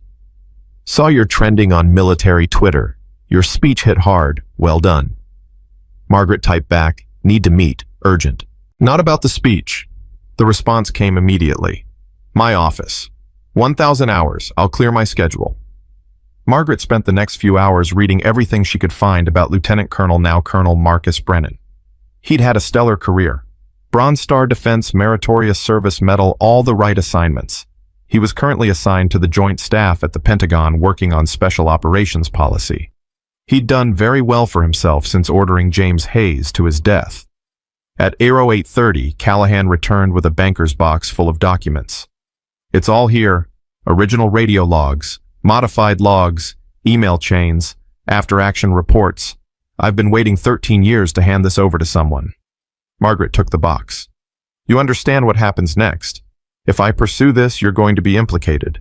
You'll lose your pension. You might face charges. I understand. Callahan met her eyes.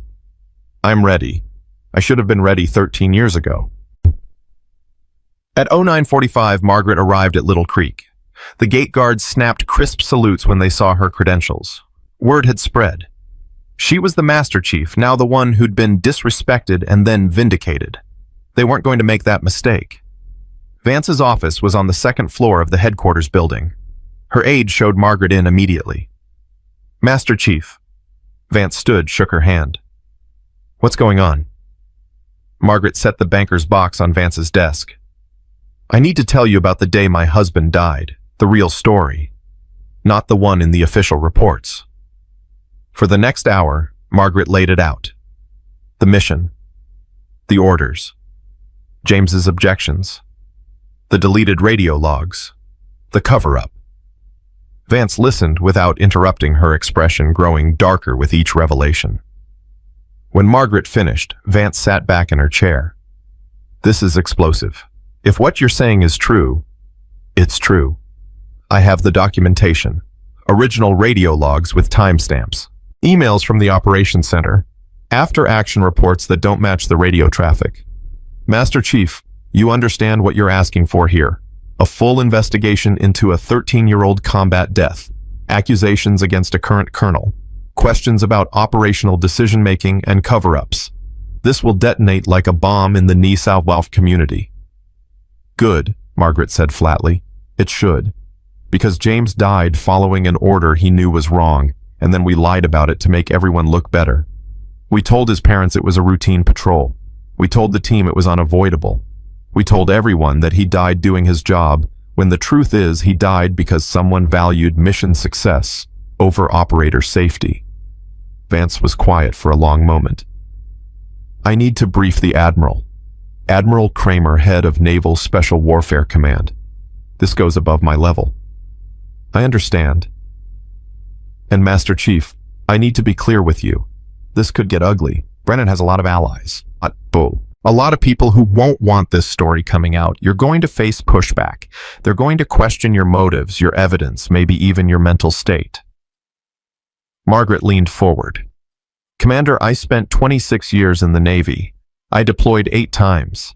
I defused over 300 bombs. I served with distinction, and I earned every medal they ever gave me. I am not some grieving widow who can't handle the truth. I am a Master Chief Petty Officer who was lied to about how her husband died, and I want answers. Vance nodded slowly. Then let's get you those answers. I'll call Admiral Kramer now. The meeting with Admiral Kramer happened that afternoon in a secure conference room at New South Wales headquarters. Kramer was 58, a former SEAL who'd commanded teams in Iraq and Afghanistan. He was known as a straight shooter, someone who didn't tolerate politics or bullshit. Margaret walked him through everything. He listened, asked pointed questions, examined the documents Callahan had provided. "Master Chief," he said finally, "if this is accurate, we have a significant problem. Not just with Colonel Brennan, but with everyone who participated in the cover-up. That includes people still serving in the teams." "I understand, sir. I'm going to order a full investigation. Naval Criminal Investigative Service will handle it. It's going to take months, maybe longer. And I can't promise you the outcome you want. Brennan will argue he made the best decision he could with the information he had. He'll say James was free to refuse the order if he felt it was unlawful. Following a lawful but stupid order isn't refusing to obey," Margaret said. "It's being a good officer. James followed that order because that's what officers do. And he died because of it." Kramer stood walked to the window overlooking the base. "You know what the hardest part of my job is, Master Chief? It's not the operations, it's not the budgets, it's not the politics. It's living with the decisions that got good people killed. I've made calls that sent men to their deaths, calls I'd make differently if I could do it over. But you don't get do-overs in war, you live with it. Respectfully, sir, this isn't about living with a hard decision. This is about lying about it afterward. If Brennan had owned it, if he'd said, 'I made the call and it went bad,' that would be different. But he covered it up. He deleted evidence. He made James's death look like bad luck instead of bad judgment." Kramer turned back to her. "You're right. And that's why I'm ordering the investigation. You'll be contacted by NCIS within 48 hours. Cooperate fully. Give them everything you have. And, Master Chief," he paused, "prepare yourself. This is going to hurt. You're going to have to relive that day in excruciating detail. You're going to have to face people who were there, who lied, who participated in the cover-up. It's going to tear open wounds you've spent 13 years trying to heal." "I know," Margaret said, "but my husband deserves the truth, even if it hurts." The NCIS investigation began 3 days later. Special Agent Lisa Torres was the lead investigator, a sharp-eyed woman in her 40s who'd worked military cases for 20 years. She set up in a conference room at Little Creek and began interviewing everyone connected to the mission. Margaret was the first interview. It lasted 6 hours. Torres went through every detail of that day, from the pre-mission brief to the convoy formation to the blast to the aftermath. She asked about James's demeanor, his concerns, his relationship with his command. "Did your husband ever mention feeling pressured to take unnecessary risks?" Torres asked. James was a SEAL. He took risks every day. But he was also careful, methodical. He believed in calculated risk, not reckless endangerment. Margaret paused. "The week before he died, he called me. Satellite phone. He said he was worried about the operations tempo, about command pushing for results without adequate planning. He said it felt like they were more concerned with metrics than with bringing everyone home." Torres wrote that down. "Did he mention anyone specifically?" "He mentioned Brennan. Said Brennan had never been a team guy, had come up through conventional forces, didn't understand how SEALs operated. Said Brennan treated missions like checkboxes instead of living, breathing operations." The interviews continued for weeks. Callahan spent 8 hours with Torres, handing over everything and confessing his role in the cover-up. Other team members from that deployment were tracked down and interviewed. Some confirmed the story. Some claimed not to remember. A few tried to maintain the official narrative until Torres confronted them with the original radio logs. The radio logs were the key.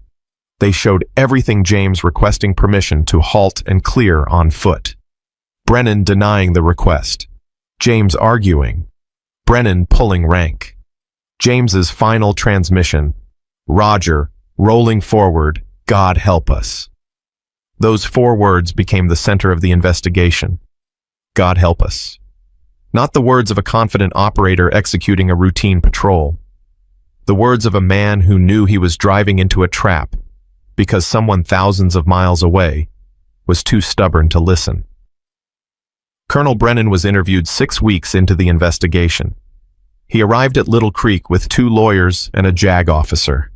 The interview lasted 12 hours over 2 days. Margaret wasn't allowed to be present, but Torres briefed her afterward. He's claiming operational necessity, Torres said. Says the intelligence was solid. Says the window was narrow. Says Lieutenant Commander Hayes was free to refuse if he genuinely believed the order was unlawful. But he admits he gave the order. He admits he gave the order. He also admits that Hayes objected. But he claims Hayes's objections were tactical, not safety-based. Claims Hayes was being overcautious because you were in the convoy, that he wasn't thinking clearly. Margaret felt rage building in her chest. He's blaming James for his own death. In essence, yes. He's saying that an officer who lets personal concerns override mission requirements isn't fit to lead. That if Hayes really thought it was too dangerous, he should have formally refused the order and faced the consequences. James would never refuse an order. I know, that's the problem. Brennan knew it too. He knew exactly what kind of officer Hayes was, knew he'd follow orders, even if he disagreed with them. And he exploited that. Torres closed her file. Master Chief, I've seen a lot of cases in my career. This is one of the clearest examples of command negligence I've ever encountered. But it's also one of the hardest to prosecute. Because Brennan's going to argue everything was within his authority as operations officer. And technically he's right. So he gets away with it. I didn't say that. I said it's hard, not impossible. Torres leaned forward. The cover-up is where we have him. Deleting radio logs, falsifying reports, ordering subordinates to lie in official statements, that's not within his authority. That's a crime. The investigation concluded 4 months after it began. The NCIS report was damning. It found that Colonel Brennan had exercised poor judgment in ordering the convoy forward, despite Lieutenant Commander Hayes's objections. It found that Brennan had then directed the falsification of records to conceal his role in the decision. It recommended administrative action against Brennan and recommended criminal charges for the records falsification. The report landed on Admiral Kramer's desk on a Tuesday morning. By Tuesday afternoon, it was leaked to the press. The story exploded across military and mainstream media. SEAL ordered to his death by Pentagon Colonel, read one headline. Cover-up in combat death revealed after 13 years, read another. Margaret's name was everywhere. Her story, her speech at Little Creek, her fight for the truth. The Navy moved quickly to contain the damage. Brennan was relieved of his duties pending further investigation.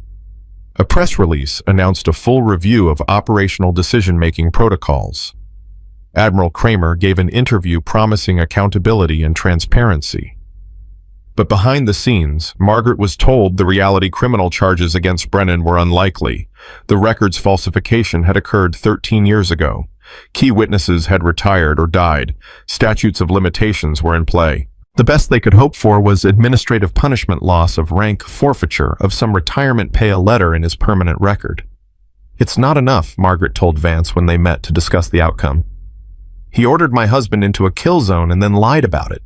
And the worst that happens is he loses a star and some money. I know it's not enough, Vance said quietly. But it's what we can prove in a legal proceeding. The system isn't designed for this kind of delayed justice. Then the system is broken. Yes, Vance agreed. It is. But Master Chief, you did get something. You got the truth. You got your husband's name cleared. The record now shows that he died trying to do the right thing, that he objected to an order he knew was wrong and followed it anyway, because that's what good officers do. That matters. Margaret looked at her wrist at the tattoo. Does it matter if the person responsible walks away? Ask me in a year, Vance said. Ask me after Brennan has to live with everyone knowing what he did. After he has to explain to his family, his friends, his colleagues why he ordered a SEAL to his death and then covered it up. After he has to carry that shame for the rest of his life. Prison isn't the only punishment, Master Chief. Sometimes the truth is punishment enough. Margaret wasn't sure she believed that, but she was too exhausted to argue. The Navy's official findings were released 2 weeks later.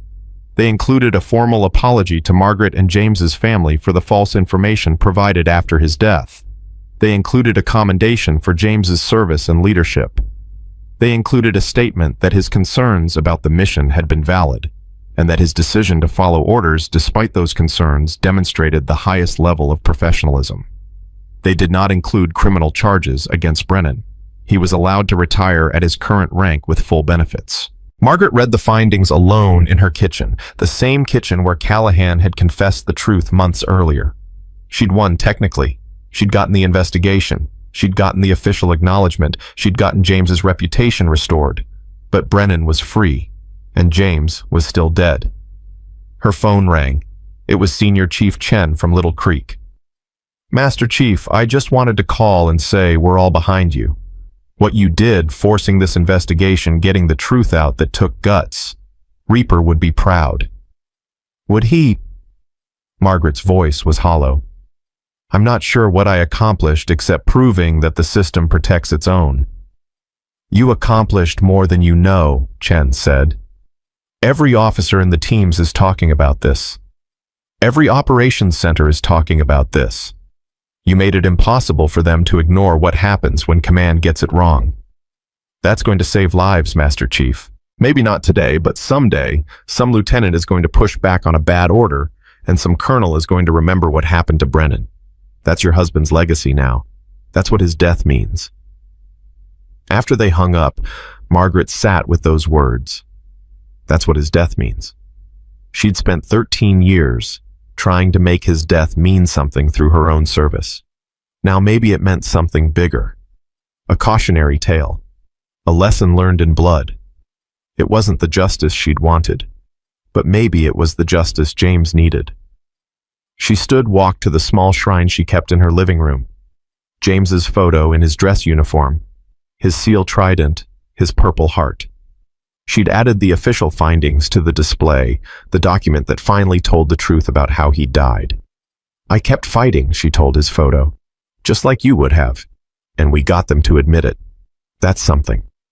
The photo didn't answer. It never did. But standing there in the quiet of her home, Margaret felt something shift. Not peace exactly, but maybe acceptance. She'd done everything she could. She'd fought the good fight. She'd forced the truth into the light. Now she had to figure out how to live with that truth, and with the knowledge that sometimes the truth wasn't enough. Outside, the Virginia afternoon was fading into evening. Tomorrow she had another speaking engagement, this time at the Naval Academy. More young faces looking at her for wisdom, for guidance, for hope. She'd give it to them. She'd tell them about James, about that day, about fighting for the truth, even when the system fought back. She'd tell them that sometimes doing the right thing doesn't feel like victory. Sometimes it just feels like surviving. But surviving was what she did. It was what she'd always done. And maybe that would have to be enough. The Naval Academy auditorium was packed when Margaret arrived. Midshipmen filled every seat, their uniforms crisp, their faces young and eager. She stood backstage listening to the introduction being given by the superintendent, feeling the familiar twist of anxiety in her gut. This was different from Little Creek. These weren't experienced sailors who'd seen combat. These were kids barely 20 years old who still believed in heroes and honor and clean victories. She was about to complicate that belief considerably. "Please welcome Master Chief Petty Officer Margaret Hayes, United States Navy, retired." The applause was thunderous. Margaret walked onto the stage, shook the superintendent's hand, and faced the crowd. She'd given this speech a dozen times in the past 2 months since the investigation concluded. Each time it got a little easier and a little harder at the same time. "Good morning," she began. "I'm going to tell you a story about the day I learned that doing the right thing can cost you everything, and that sometimes the system you serve doesn't serve you back." She talked about James, about the mission, about his objections and Brennan's orders, and the explosion that tore her life apart. She talked about clearing those secondaries while kneeling in his blood. And then she talked about the cover-up, about 13 years of lies, about forcing the truth into the light, only to watch it change nothing. The auditorium was silent. These kids had joined the Navy because they believed in something bigger than themselves. Now here was a Master Chief telling them that bigger thing could fail them, could lie to them, could sacrifice them for convenience. When she finished, a midshipman in the front row raised his hand. He was tall, athletic, probably destined for the SEAL teams based on his build. "Master Chief, with respect, are you saying we shouldn't follow orders, that we should question our superiors?" I'm saying you should follow lawful orders. I'm saying when your gut tells you something is wrong, you speak up. And if they order you forward anyway, you follow that order, but you make damn sure someone documents your objections. Because if it goes bad, someone needs to know you tried. But Lieutenant Commander Hayes spoke up, and it didn't save him, another midshipman called out. No, it didn't. But 13 years later, his objections cleared his name. They proved he wasn't reckless, wasn't negligent, wasn't suicidal. They proved he was a good officer following bad orders. That matters to his legacy. It matters to his family. It matters to every SEAL who served with him. A female midshipman in the back stood up. Master Chief, did getting the truth make it better? Did the investigation help you heal? Margaret considered the question carefully. It didn't bring him back. It didn't punish the person responsible. But it gave me something I'd been missing for 13 years. Context. Understanding. The knowledge that his death wasn't meaningless chaos, but the result of specific decisions made by specific people. That makes it different. Not better, just different. After the speech, Margaret was escorted to a private reception with the Academy's senior leadership. They wanted to thank her, to tell her how inspiring she was, to assure her that the Navy was learning from James's death. She was halfway through a conversation with a 2-star admiral when her phone buzzed. A text from an unknown number. Master Chief Hayes, this is Colonel Brennan. We need to talk. Margaret excused herself, stepped into the hallway and stared at the message. After everything, the investigation, the media coverage, the findings, now he wanted to talk. She typed back, I have nothing to say to you. The response came in immediately. I have things to say to you. Things that didn't come out in the investigation. Things you deserve to know. Meet me. 1 hour. Neutral ground. Margaret's hands shook with rage, the audacity of this man. But underneath the rage was something else. Curiosity. What could he possibly have to say that would matter now? She texted back, where? Arlington National Cemetery. Section 60. I'll find you. Section 60. Where the recent war dead were buried. Where James should have been buried if Margaret hadn't insisted on a private ceremony in his hometown instead. She drove to Arlington in a daze, her mind racing. This could be a trap.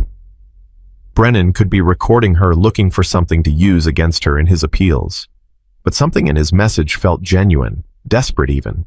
She found him standing alone among the white headstones, his hands in his pockets, his shoulders hunched. He looked older than his photos, smaller somehow. When he saw her approaching, he straightened, but didn't salute. Master Chief? Colonel. Margaret kept 10 feet between them. You have 5 minutes. I wanted to apologize, face to face, not through lawyers or statements, to actually say the words to you. Brennan's voice was rough.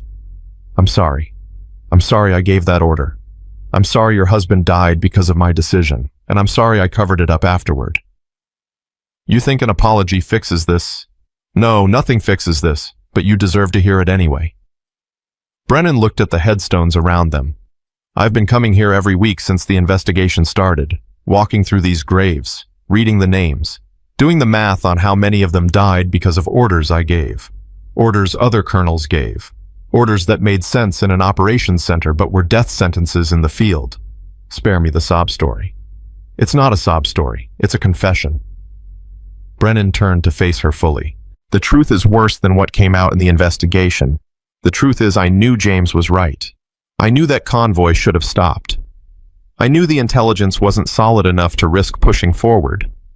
But I was under pressure from my boss, a general who wanted results, who'd been writing me for weeks about our kill capture numbers. And I made a choice. I sacrificed your husband's judgment for my career. Margaret felt her chest tighten. You're telling me you knowingly sent him to his death. I'm telling you I took a calculated risk with his life and I lost. And then I panicked. Because if the truth came out that he'd objected, that I'd overruled him, that I'd been wrong, my career was over. So I deleted the logs. I pressured the team to keep quiet. I turned a command failure into a tragic accident. Brennan's eyes were wet. And for 13 years I've told myself I did the right thing.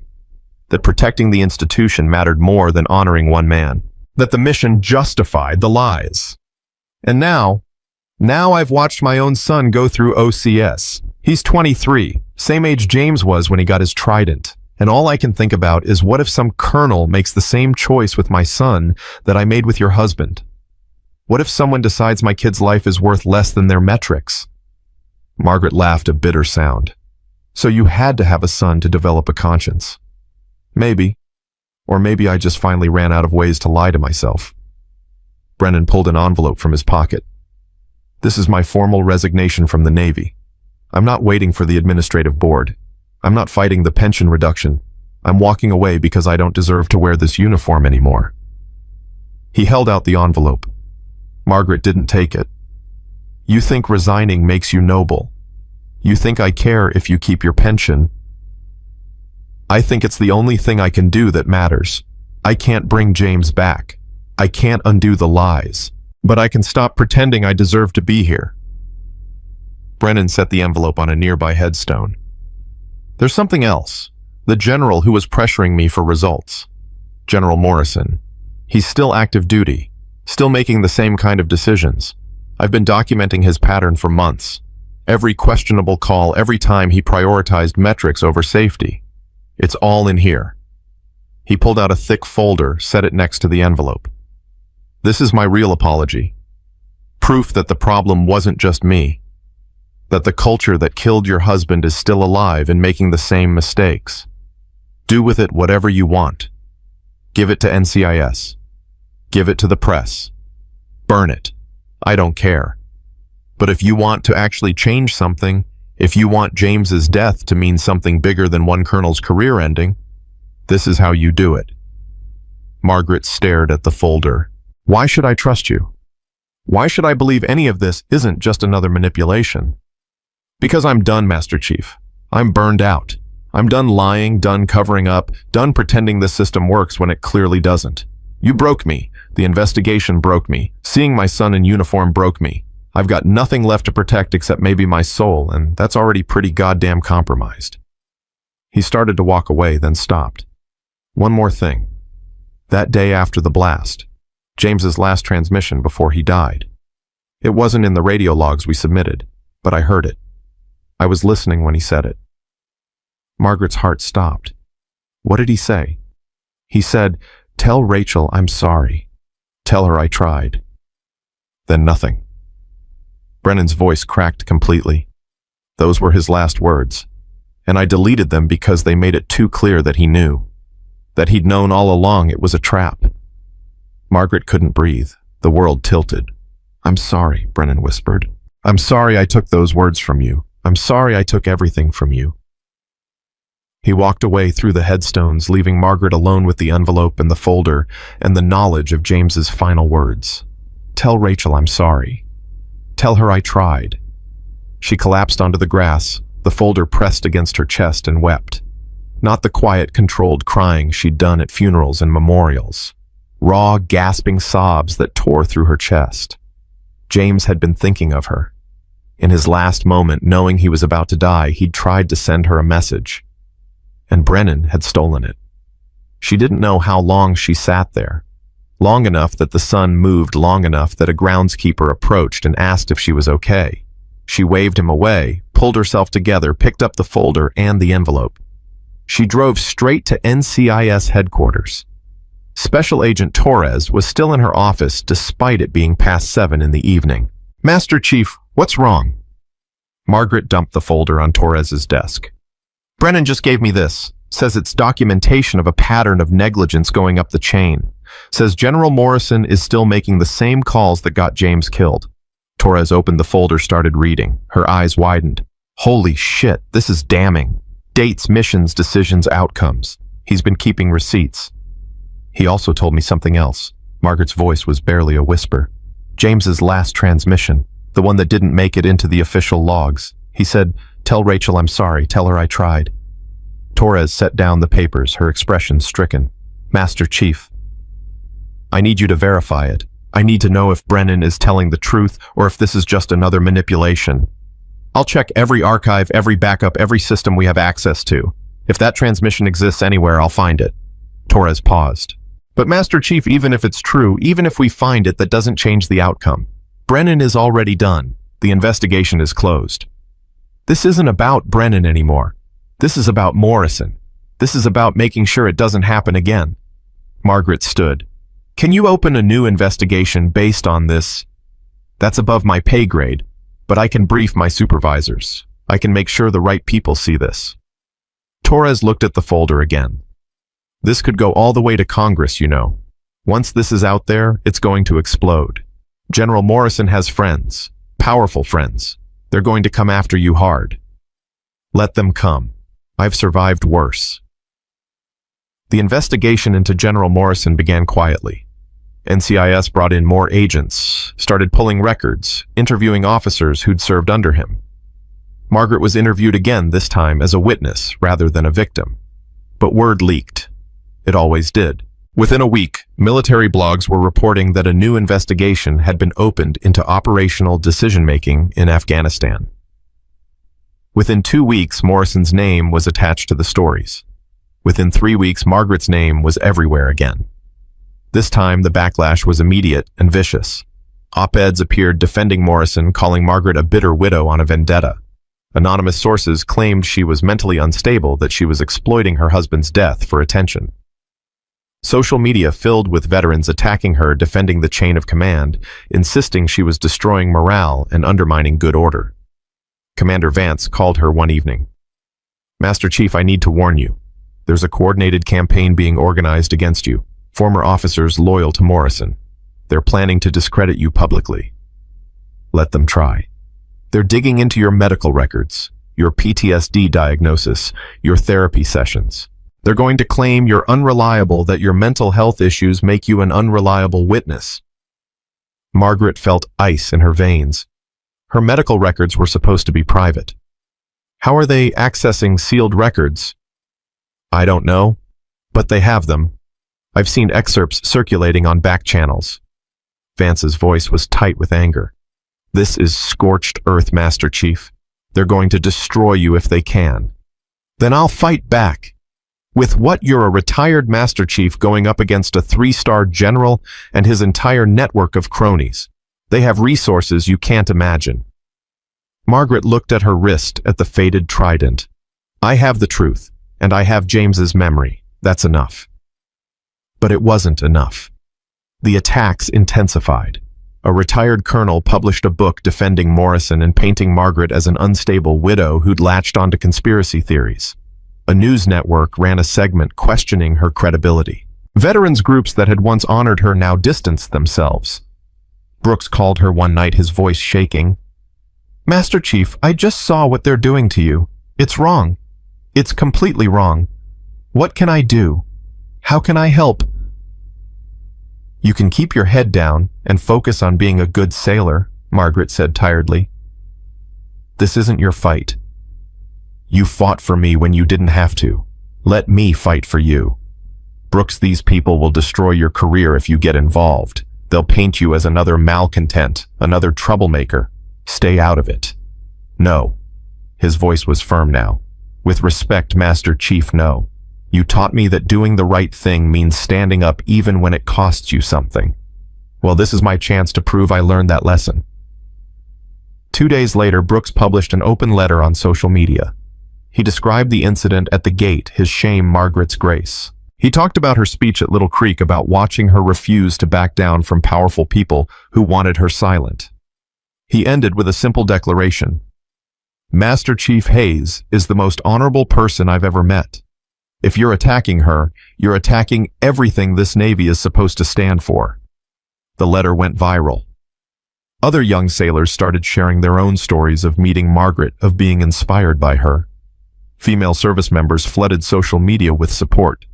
Veterans organizations that had gone silent suddenly found their voices again. And then Senior Chief Chen published his own statement.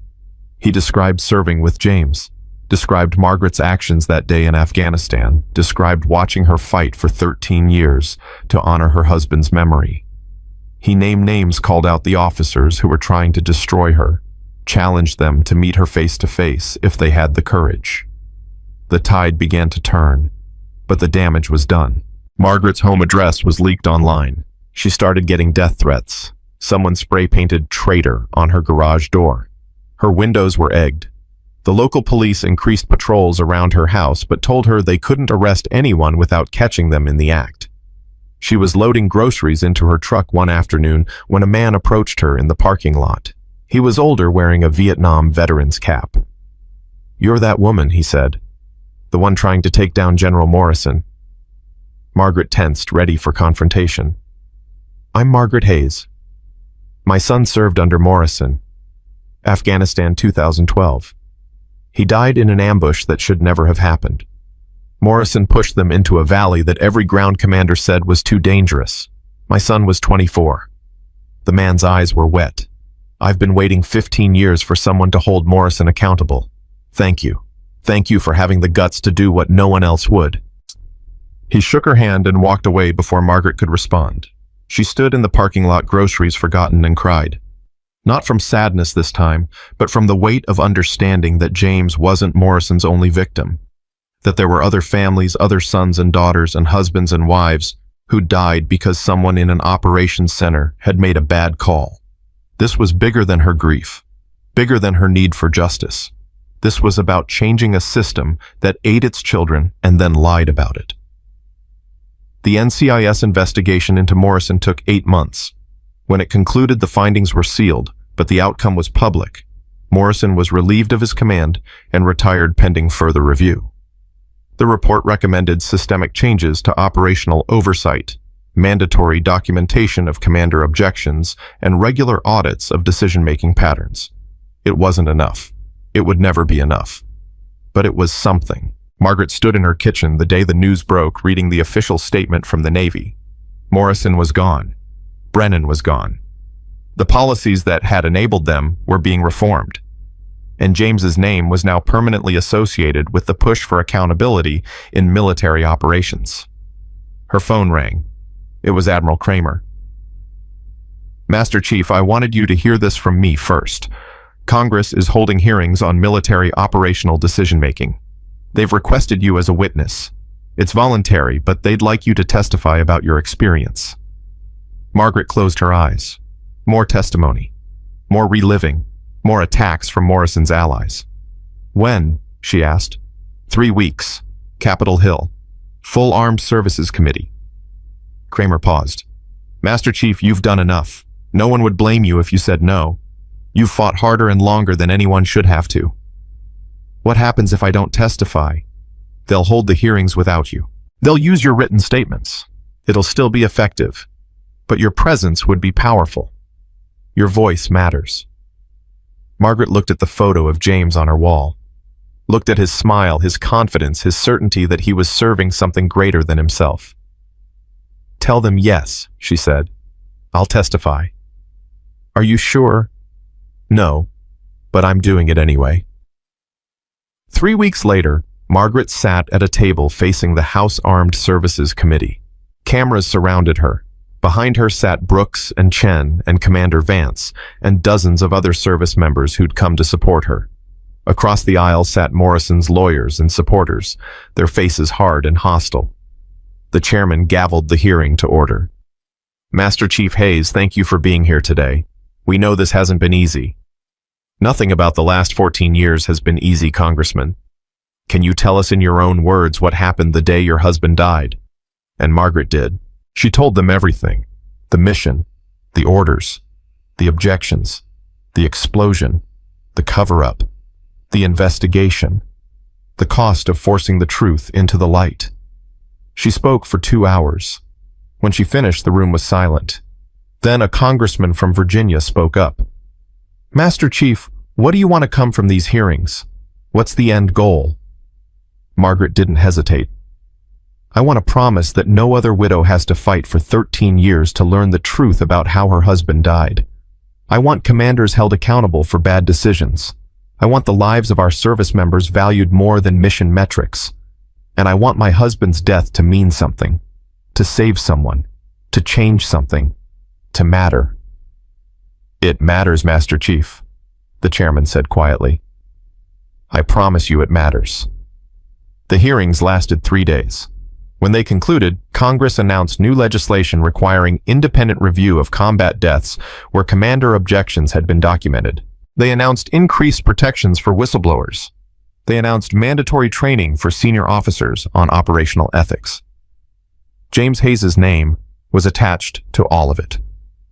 Margaret drove home from Washington, exhausted, but feeling something she hadn't felt in years. Not peace exactly, but purpose. She'd turned her pain into policy. She'd forced the system to evolve.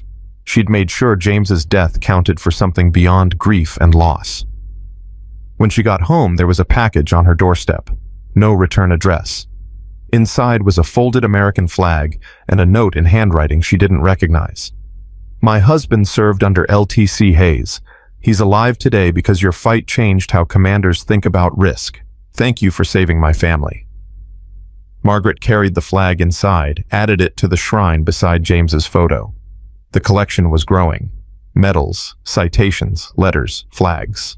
Each one a testament to lives, touched lives, saved lives, changed by what she and James had done together. She touched the trident on her wrist. "We did it," she whispered to his photo. "It took 14 years, but we did it. You can rest now." But she knew James wouldn't rest, and neither would she, because there was still work to do, still stories to tell, still changes to fight for. The battle was over. The war continued. And Margaret Hayes, Master Chief Petty Officer retired, was just getting started. 6 months after the congressional hearings, Margaret received a call from the Navy's Bureau of Personnel. The voice on the other end was formal, professional, careful. "Master Chief Hayes, this is Captain Rodriguez from Boopers.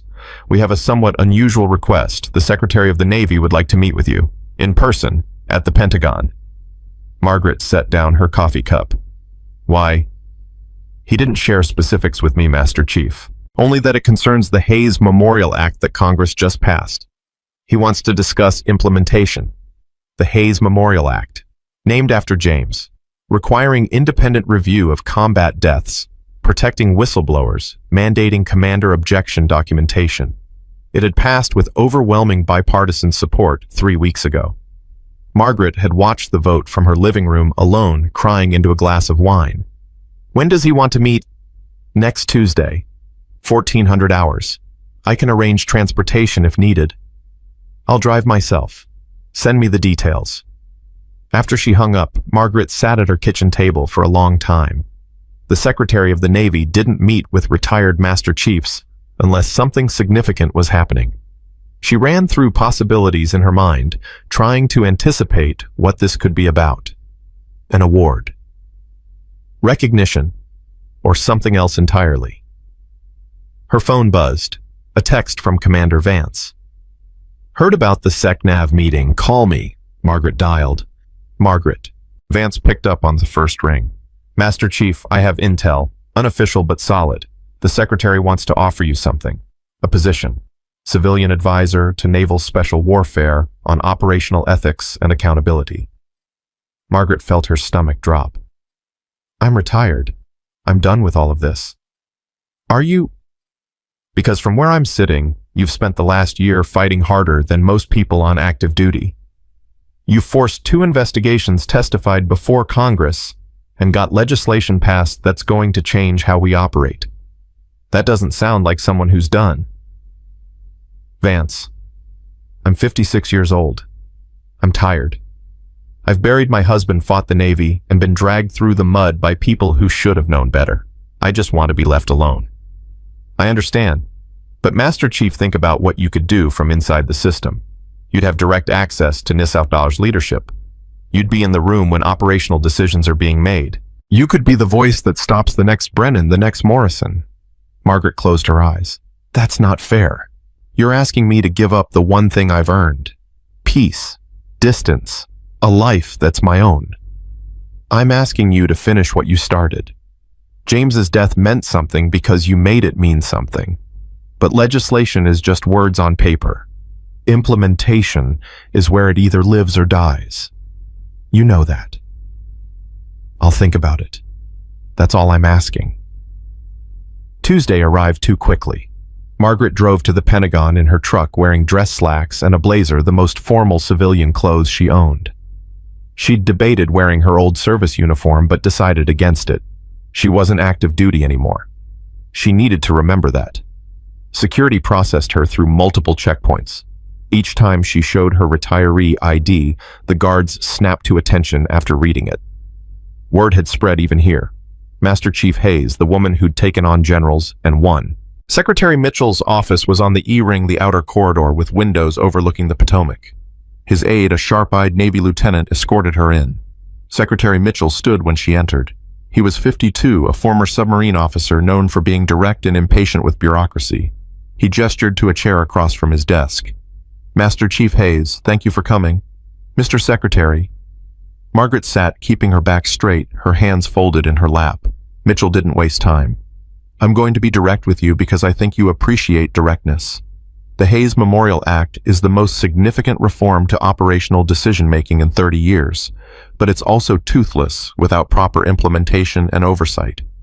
I need someone to lead that implementation, someone the community respects, someone who understands both the operational side and the human cost. You're offering me a job. I'm offering you a mission. Civilian GS-15 position, equivalent to a one-star admiral in terms of access and authority.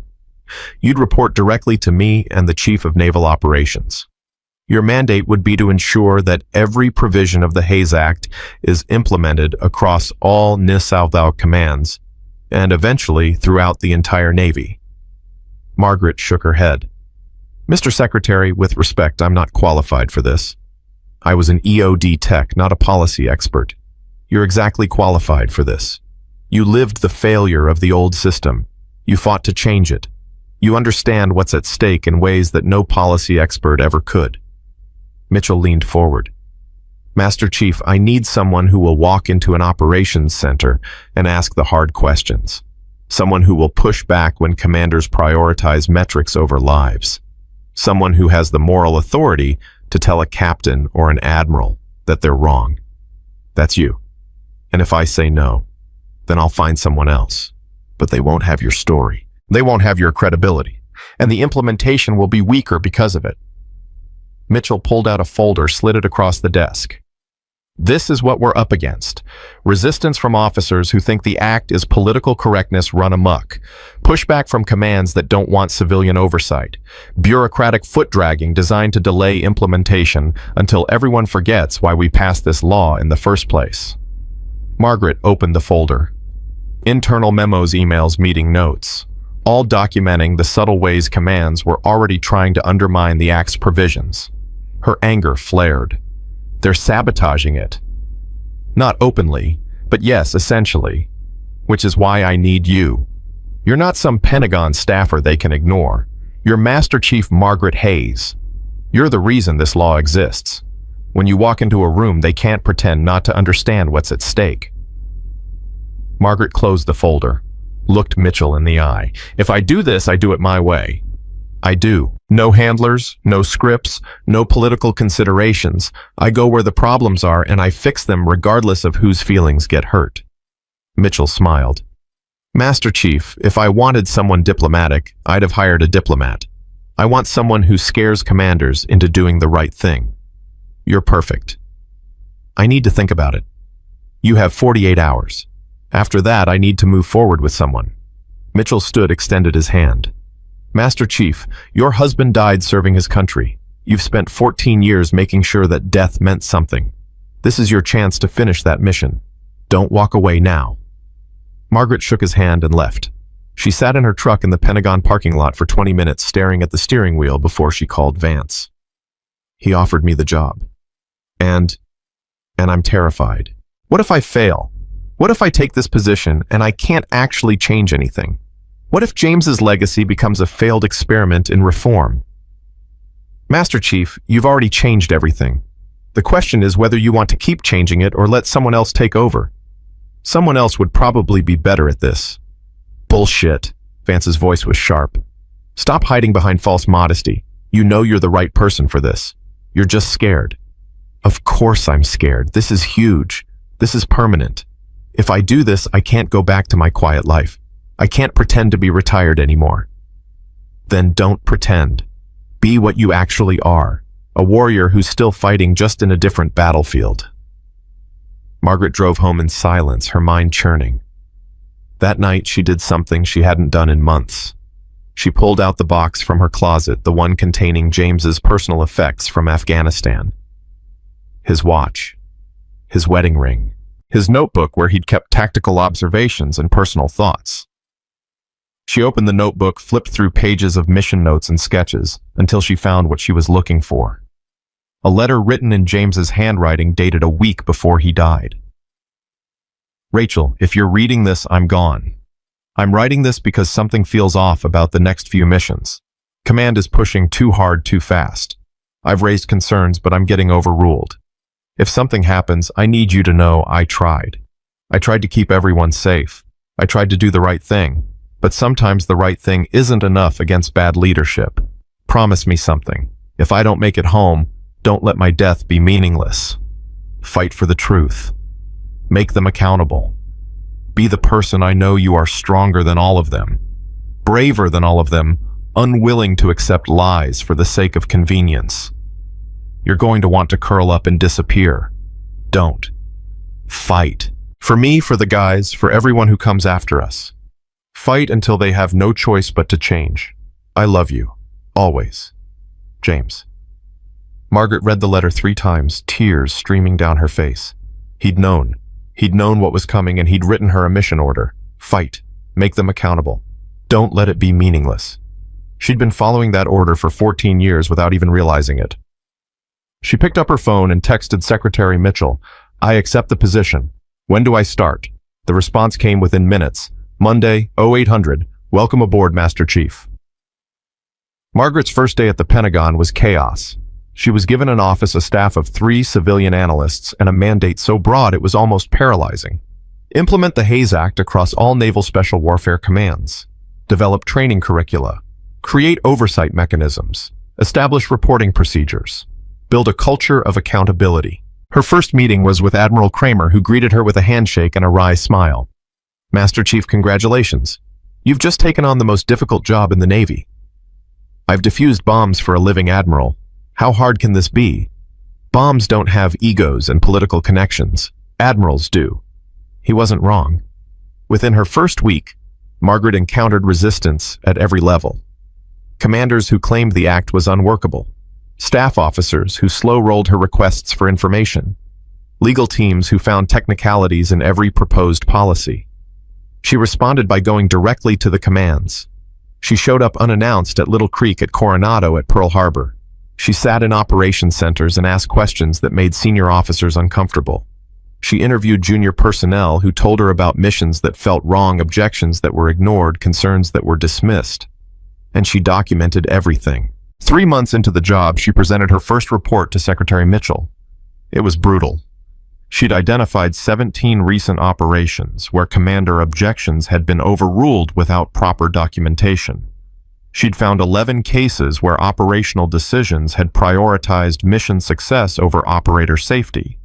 She'd uncovered 4 instances where adverse outcomes had been deliberately underreported to avoid scrutiny. Mitchell read the report in silence. When he finished, he looked up at her.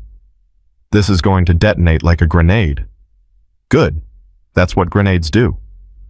Master Chief, you're talking about relieving multiple commanders, potentially ending careers, opening investigations that will dominate headlines for months.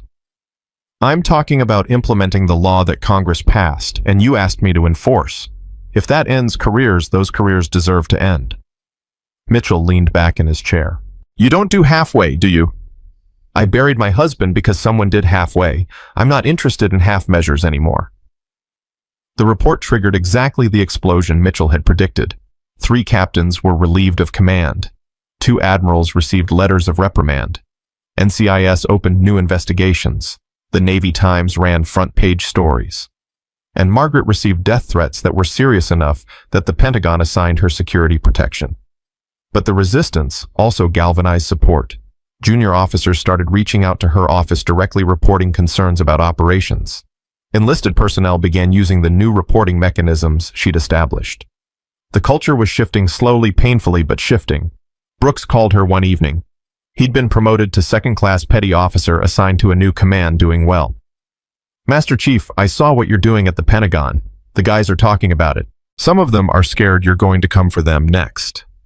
But most of them are relieved. They're relieved someone finally cares about keeping them alive more than making quotas. That's all I'm trying to do, Brooks. Keep people alive. You're doing more than that. You're giving people permission to speak up, to say when something feels wrong. That's huge." 2 days later, Margaret received a call from an unknown number.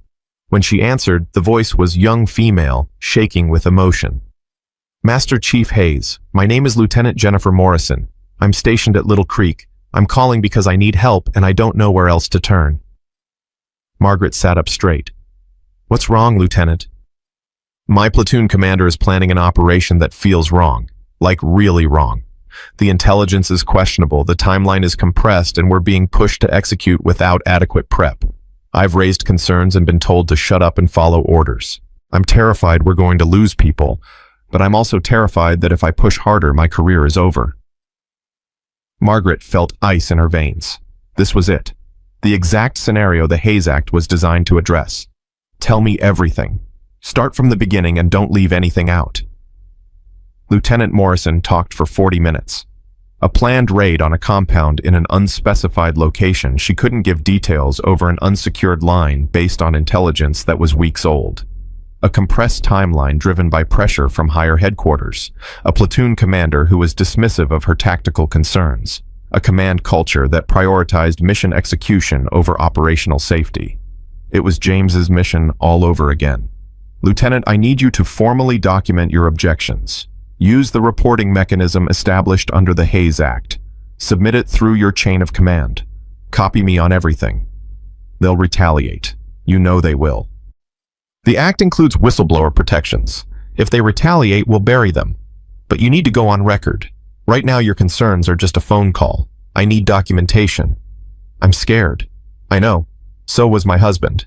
He documented his concerns anyway. It didn't save him, but it ultimately saved others. That's what this is about. Be brave now so someone else doesn't have to be a widow later." Morrison submitted her report the next morning. By that afternoon, her platoon commander had called her into his office and told her she was being removed from the mission roster for performance concerns. By that evening, Margaret had initiated a formal investigation, and the mission had been suspended pending review. The blowback was immediate and intense. The platoon commander claimed Morrison was a malcontent. His superiors claimed Margaret was overreaching. Officers throughout the Nisavdollar community complained that she was destroying operational effectiveness with excessive oversight. Margaret responded by presenting the intelligence analysis. It was indeed outdated. The compound was no longer occupied by the target. The mission would have been a dry hole at best, an ambush at worst. Morrison had been right. The platoon commander was relieved. His superiors received formal counseling, and Morrison was personally commended by Secretary Mitchell for her courage. The message rippled through the community the Hayes Act had teeth, and Master Chief Margaret Hayes was not afraid to use them. Over the next year, Margaret became a fixture in Nisavdollar commands. She was demanding, uncompromising, and utterly fearless. She called out admirals in meetings. She challenged operational plans. She protected junior officers who spoke up. And slowly, incrementally, the culture began to change. Commanders started documenting objections as a matter of course. Operations centers began involving more voices in decision-making. Risk assessments became more thorough. The number of preventable deaths dropped. It wasn't perfect. Margaret knew it would never be perfect, but it was better. And better was worth fighting for. On the 14th anniversary of James's death, Margaret made her annual pilgrimage to the memorial wall at Little Creek. She stood before his name, her fingers tracing the letters the way she did every year. But this time she wasn't alone. Commander Vance stood beside her. Brooks was there now, a first-class petty officer. Senior Chief Chen, retired now but still connected to the community. And Lieutenant Morrison, who'd flown in from her new assignment specifically to be there. "I brought them," Vance said quietly. "I hope that's okay. They wanted to pay their respects." Margaret nodded, unable to speak. Morrison stepped forward. "Master Chief, I never knew Lieutenant Commander Hayes." but I'm alive right now because of what you did in his memory. My whole platoon is alive because you gave me the courage to speak up. I wanted you to know that." Brooks cleared his throat. "Master Chief, I was the idiot at the gate who started all of this, who looked at you and saw nothing but my own ignorance. You could have destroyed me. Instead, you taught me.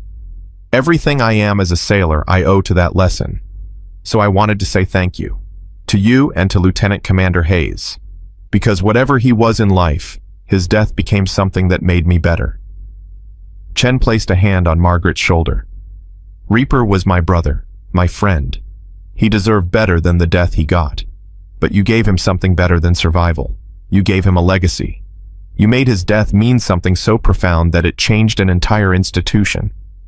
That's the greatest honor any warrior could ask for." Margaret looked at them through tears. "I didn't do this alone. I couldn't have. You all fought too. You all took risks to make this happen." "You started it," Vance said firmly. "You stood at that gate and refused to back down. You fought through the investigation, through the congressional hearings, through all the people who tried to destroy you. You took a personal tragedy and turned it into institutional change. That's heroism, Master Chief. That's what warriors do." They stood together in silence, 5 people bound by loss and purpose and the stubborn determination to make the world better than they found it. As the sun set over Little Creek, Margaret touched the wall one last time. "We did it, James," she whispered. "We really did it. You can rest now. We all can." But even as she said it, she knew it wasn't true. There would always be another fight, another injustice, another opportunity to choose courage over comfort. That was the burden and the privilege of surviving. You kept fighting. You kept pushing. You kept demanding better. Margaret Hayes, Master Chief, Petty Officer retired, turned civilian advisor, turned institutional conscience of the United States Navy, wasn't done yet. She would never be done. Because that was what love demanded. Not rest, but action. Not peace, but purpose. Not forgetting, but honoring through continuous, exhausting, necessary work. She looked at the trident tattooed on her wrist, faded now, but eternal. She looked at the names on the wall, each one a story, each one a loss, each one a person who deserved to be remembered not just with tears, but with change. And she made the same promise she'd made 14 years ago, standing in the Afghan desert, with blood on her hands and rage in her heart. "I will make this matter. I will make you matter. I will fight until the system that killed you becomes the system that protects those who come after. I will not stop. I will not compromise. I will not accept that any death is meaningless. This is my mission. This is my promise. This is my love, and I will carry it until my own name joins yours on whatever wall they carve for warriors who gave everything and got nothing but a chance to be remembered." The 5 of them walked away from the memorial together as darkness fell over the base. Behind them, the names remained etched in granite, permanent and unchanging. But the living carried those names forward, transforming memory into mission loss, into purpose, grief, into the stubborn determination to make sure that no more names were added unnecessarily. Margaret Hayes had been mocked at a gate for wearing a tattoo that didn't match someone's narrow idea of what a warrior looked like. She had responded by becoming exactly the kind of warrior James always believed she was: uncompromising, relentless, willing to stand alone against impossible odds, because the alternative was accepting that might makes right, and power protects itself. She had lost her husband to bad leadership and institutional cowardice. She had responded by becoming the leader and the conscience that the institution needed even when it didn't want her. She had been told that the system couldn't change, that she was fighting a losing battle, that she should accept defeat gracefully. She had responded by winning anyway. That was Margaret Hayes' story. That was her legacy. Not the medals or the recognition or the laws that bore her husband's name, but the simple, stubborn refusal to let injustice stand unchallenged. The courage to look at power and say not good enough. The love that transforms grief into action and pain into purpose. She wore her husband's trident on her wrist not as decoration, but as a promise kept daily, hourly, with every breath. A promise that his death would mean something, that the system would be better, that the next generation would inherit not just the glory of service, but the protection of institutions that actually valued the lives they commanded. 14 years from that explosion in Afghanistan to this moment at the memorial wall. 14 years of fighting, of learning, of refusing to accept easy answers or comfortable lies. 14 years of becoming the warrior her husband always knew she was. And she would keep fighting for 14 more years if that's what it took. Because that's what warriors do. They stand their ground. They protect the vulnerable. They demand accountability from the powerful. They transform loss into lessons and tragedy into change. Margaret Hayes had stood at a gate and been mocked for a tattoo. She had responded by changing the United States Navy from the inside out. She had taken her personal pain and turned it into institutional policy. She had made her husband's death mean something so profound that it would echo through generations of service members who would never know his name, but would benefit from his sacrifice. That was enough. That had to be enough. Because nothing would ever bring James back, but everything could honor what he stood for. And so she would keep standing, keep fighting, keep demanding better. Not for recognition or gratitude or even justice, but because some battles are worth fighting even when you know they'll never truly end. That was the warrior's way. That was the price of love. That was the promise etched on her wrist in fading ink and kept alive in every breath, every decision, every moment she chose courage over comfort. Master Chief Margaret Hayes had been tested at a gate by ignorance and prejudice. She had responded by becoming exactly what the Navy needed most, a voice that wouldn't be silenced, a conscience that wouldn't be compromised, a warrior who understood that the greatest battles aren't fought with weapons, but with truth, persistence, and the stubborn refusal to accept that this is just how things are. She had turned her husband's death into a movement. She had transformed a personal tragedy into institutional reform. She had proved that one person armed with nothing but the truth and the courage to speak it could change an entire system. And in doing so, she had honored not just James's memory, but every warrior who ever served, ever sacrificed, ever believed that their service meant something more than following orders blindly. That was her legacy. That was their legacy together. A love story told not in romance, but in reform, not in poetry, but in policy, not in sentiment, but in the stubborn, exhausting, necessary work of making the world better than they found it. The trident on her wrist had been earned 100 times over, not in one moment of crisis, but in 14 years of refusing to let that moment define her as a victim instead of a warrior. And she would wear it for the rest of her life. A reminder that the greatest courage isn't facing death once, but choosing life every single day afterward and demanding that life means something worth the cost of all who paid for it.